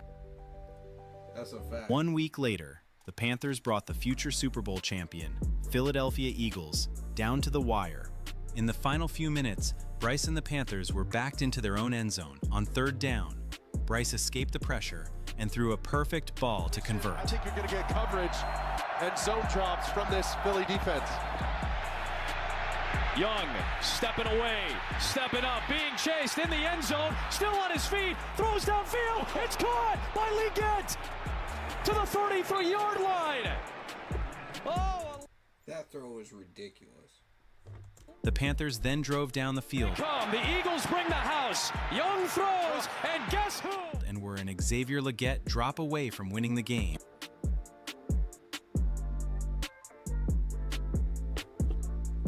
That right there. If he had not dropped that ball right there, can you imagine? Can you imagine? God. That still hurts. That still hurts right now. Bryce closed the season on a high note, leading the Panthers to a 44-38 win over Atlanta in Week 18. Calm, confident, clutch. Although it seemed the Panthers only had half of a good season, other players shined. No one believed in us. We believe, bro. Chuba Hubbard, the once underestimated Canadian running back, exploded in 2024 with over 1,100 rushing yards and 11 total touchdowns, becoming a true every-down back. J.C. Horn finally had a full, healthy season, and he made it count, locking up wide receivers like Malik Neighbors and former Panther DJ Moore, holding both to under 50 yards when targeted. I told y'all J.C. Horn is a freaking lockdown corner when he's healthy and he's on the field. People did not want to hear that. They wanted to give me all kinds of smoke for that. Nope. Watch this dude on the field in 2024 all season long. Confirming everything I said. Adam Thielen, now in his mid-30s, refused to slow down, grabbing 72 catches for 814 yards and continuing to be a mentor on and off the field. And while rookie Xavier Legette struggled with a wrist injury, which forced him to have a few key drops, his raw talent still flashed in every contested catch. Middle, Lee gets the catch. It's got the 35, outside the numbers 30, down the left sideline, and pushed out of bounds. Sanders rolling left, throws, end zone, touchdown! Linkett brings it. He's not there yet, but he's coming. Canales' system depends on protection, and the Panthers' O-line delivered. With newly signed Damian Lewis anchoring the interior and Robert Hunt, who was just signed to a 5-year, $100 million contract, playing the best ball of his career at right guard, the unit gave Bryce Young time and Hubbard lanes. Ikeme Ekwonu continued to grow into a franchise left tackle, mauling defenders in the run game and keeping the blind side clean in the second half of the year.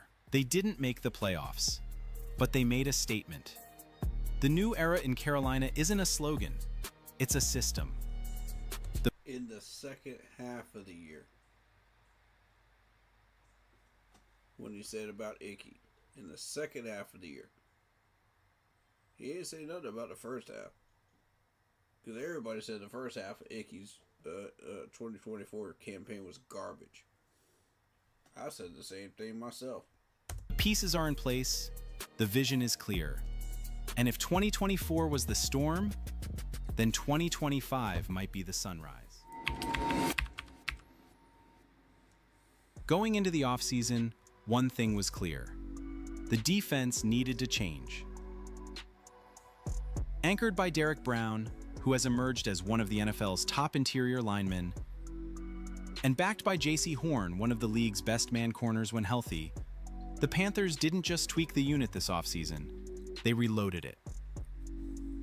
In free agency, they signed Pat Jones II, Tershawn Wharton, Rico Dowdle, Trayvon Moehrig, Bobby Brown III, Christian Rozeboom, Hunter Renfrow, and reached a massive 4-year, $100 million extension with J.C. Horn.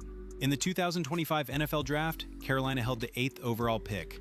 They had a pick swap closing in with the Rams. So it's 8. We're on the clock, and the Rams are asking, "Hey, do you guys want to do this trade?" All right, let me call you back. All right, fine. What did they say on their side? We had a little bit of trade stuff going on that we were kind of working through. You know, they would have had to give us the moon for us to trade out of that spot. It's still not the same deal we talked about. So for me, it was no different than free agency or even doing an extension. Like, I'm just following a script and a plan. How does that compare with this one? Yeah. Would you do this right now? Yeah. No. You would? The one we offered? Yeah. Would you do this? Yeah. Okay. Either they do it or we're just going to call it. Okay. We will do the thing that Dan had proposed. Okay, cool. All right, they're talking about. But it ultimately fell through. Hey. Okay, cool. All right, bye. They're out. All right. See you, Matt. Let's go. Let's go. General Manager Dan Morgan kept his pick and called his guy's name, Carolina decided to go offensive instead of the highly thought-of defensive selection of Jalen Walker and drafted T-Mac at pick 8 from Arizona. 6'4", 200. Which now seems like a really, really good pick. I think we chose the right man. I think we did. Because we went back and we got Princely and we got Nick Scorton. So we doubled up at defensive end. We got everything we needed, you know. These guys were very intelligent about this. And they said, hold up. We ain't got to draft a first-round defensive end. These guys are still there. Let's get a baller in the first round. Let's help out Bryce Young. And, you know, looking back now, hindsight 2020, I think we made the right pick now. I'm really starting to really buy in to T-Mac. And I think we made the right pick. 120 pounds, and compared to receivers like Mike Evans. I like this. In the second round, Dan Morgan was able to... Yeah, see, there's the Mike Evans comparison. There it is right there. Snag his guy, Nick Scorton, an edge rusher who had burst and power at Purdue in 2023. Unfortunately, he had an underwhelming season at Texas A&M in 2024, but is looking massive and ready for 2025. They then doubled down and drafted Princely Unman-Milan from Ole Miss in the third round, who is beyond explosive off the line. Okay, that's how you say his last name. And Trevor Etienne for running back depth, a national champion Lathan Ransom, Cam Jackson for trench depth, Mitchell Evans from Notre Dame, and Jimmy Horn Jr. from Colorado.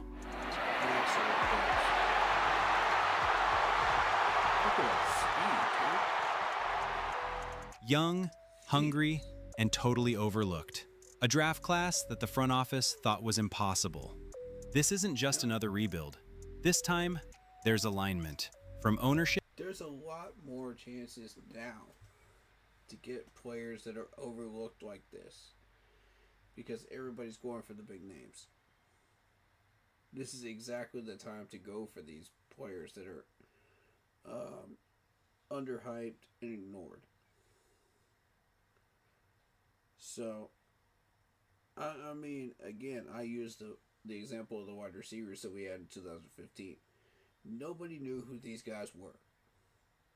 Nobody. The only person anybody really knew was Crowder, you know, from the Jets. That was really the only big name that you saw in that list. That anybody really knew who they were. And we went into 2015 and we started balling out. And this is without Kelvin Benjamin, by the way. This is without Kelvin Benjamin. These guys balled out. So it just shows you can get some of the most average Joe looking players and overlooked players, you know, with proper coaching and stuff like that, proper scouting. And these guys turn out to be absolute ballers. So, NFL, just wait. Just wait. That's all I'm saying. Just wait. You're already seeing the hype in training camp. We can't hide it much longer. Once they see it on tape, then they're going to understand what they're in for. To coaching to QB1. This time, there's a plan. They chose growth, development, system. It won't happen overnight. There will be setbacks, but make no mistake, the Panthers have planted something real. This is the new era in Carolina, and it's just getting started. We saw it all unfold last year, and it feels like your entire team kind of ignited. Bryce into the end zone, and Carolina takes the lead. The way Bryce played last year, the way this offensive line has gotten in a good place, the way they beefed up the defense in the draft and free agency. I think it's special. No, it's going to be amazing to see what we build here. Just winning, trying to find a way to win football games. Look like a team that is going to be a problem in the NFC South, and especially a team that I think Charlotte is going to be able to rally around yet again. Panthers should be better. I see them in the playoffs. One step at a time, every day like it's our best. Things going to be different. Who will improve our organization? Like, how do we make everything here better? I'm sure around here, myself and Coach Canales, we're never going to change that identity. We're going to compete in every turn. We want to be the best at everything that we do.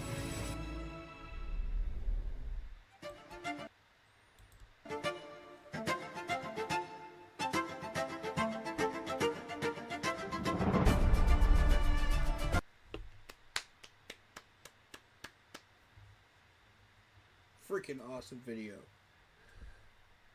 Whoever was narrating this and made this video, shout out Gridiron Files. These guys did their homework on us. I'm impressed. I'm impressed. And it really shows, man. It really shows. That we have built this franchise the right way. And this is just the beginning. So, with that being said, more training camp days on the way. Hit that like button, hit that sub button, hit that bell, select all, leave a comment down below if you feel like doing so. And don't forget to check out the Facebook group page. Keep pounding in all caps for in-game posts, polls, opinions, and reactions to NFL news such as scheduling for the channel and for the Auto Sports app. Keep pounding Fantasy Football League, which we will get going here soon. If you enjoy the intro that you see on your screen, go check out Lindara Ty on Instagram using her last name first, Ty, T-A-I, Lindara, L-A-N-D-A-R-A, for videos, posts, polls, opinions. I messed up the outro. For videos and outros, stuff like that. There you go. Tell her we sent you. She'll hook you up. Fair pricing, awesome to work with, and just awesome in general. Lindara Ty on Instagram. Let me get into the chat here. Let me follow up with the last of these comments, and we'll get out of here. The Bryce haters mad right now. For sure, Black Poppy.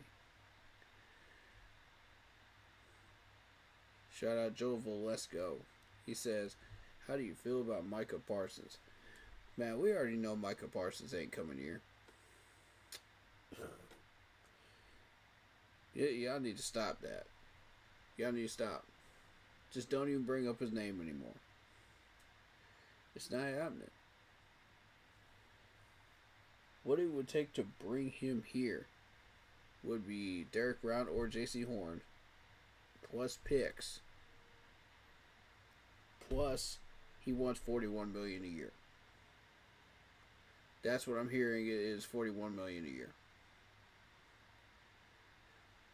Are you really willing to destroy the foundation you have created on defense to bring in somebody like that? That you spent 2 years building?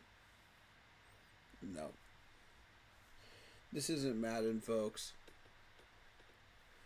Give up the ghost. Micah Parsons ain't coming here. Shout out Lark Poppy. He says there are so many of these kinds of videos on us this year. I find it interesting. I do not like Stephen A. Well, apparently ESPN doesn't like Stephen A either, because they just fired him yesterday. The other day, actually. So, yeah. Go figure, right? Or was that wasn't him, that was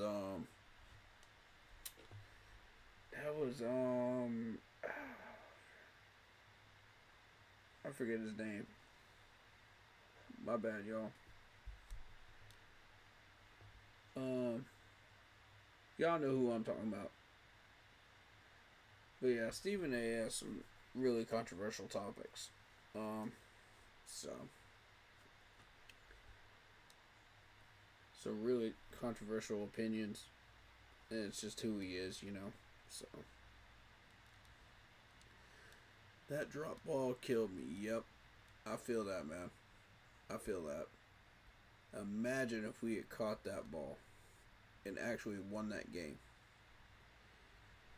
Just imagine, bro, the energy that would come through Carolina. Man, I don't think we would lose another game after that. I don't think we would. I'll be real with you. That would wake this team up. And we would never lose another game for the rest of that year. Up to the playoffs. Ain't no way. But yeah. History is history. But this is just the beginning. This team's going to succeed. This team is going to flourish if we stay on course.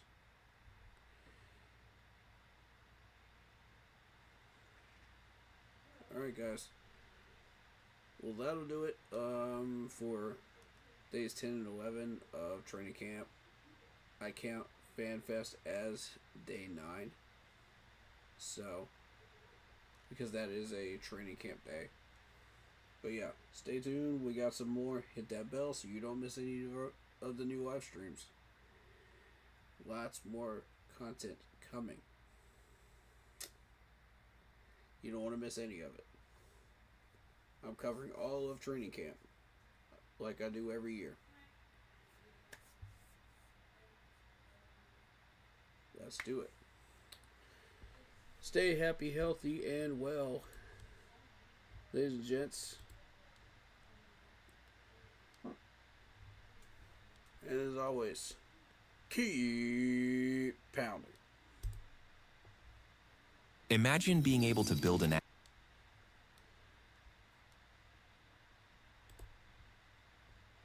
Peace.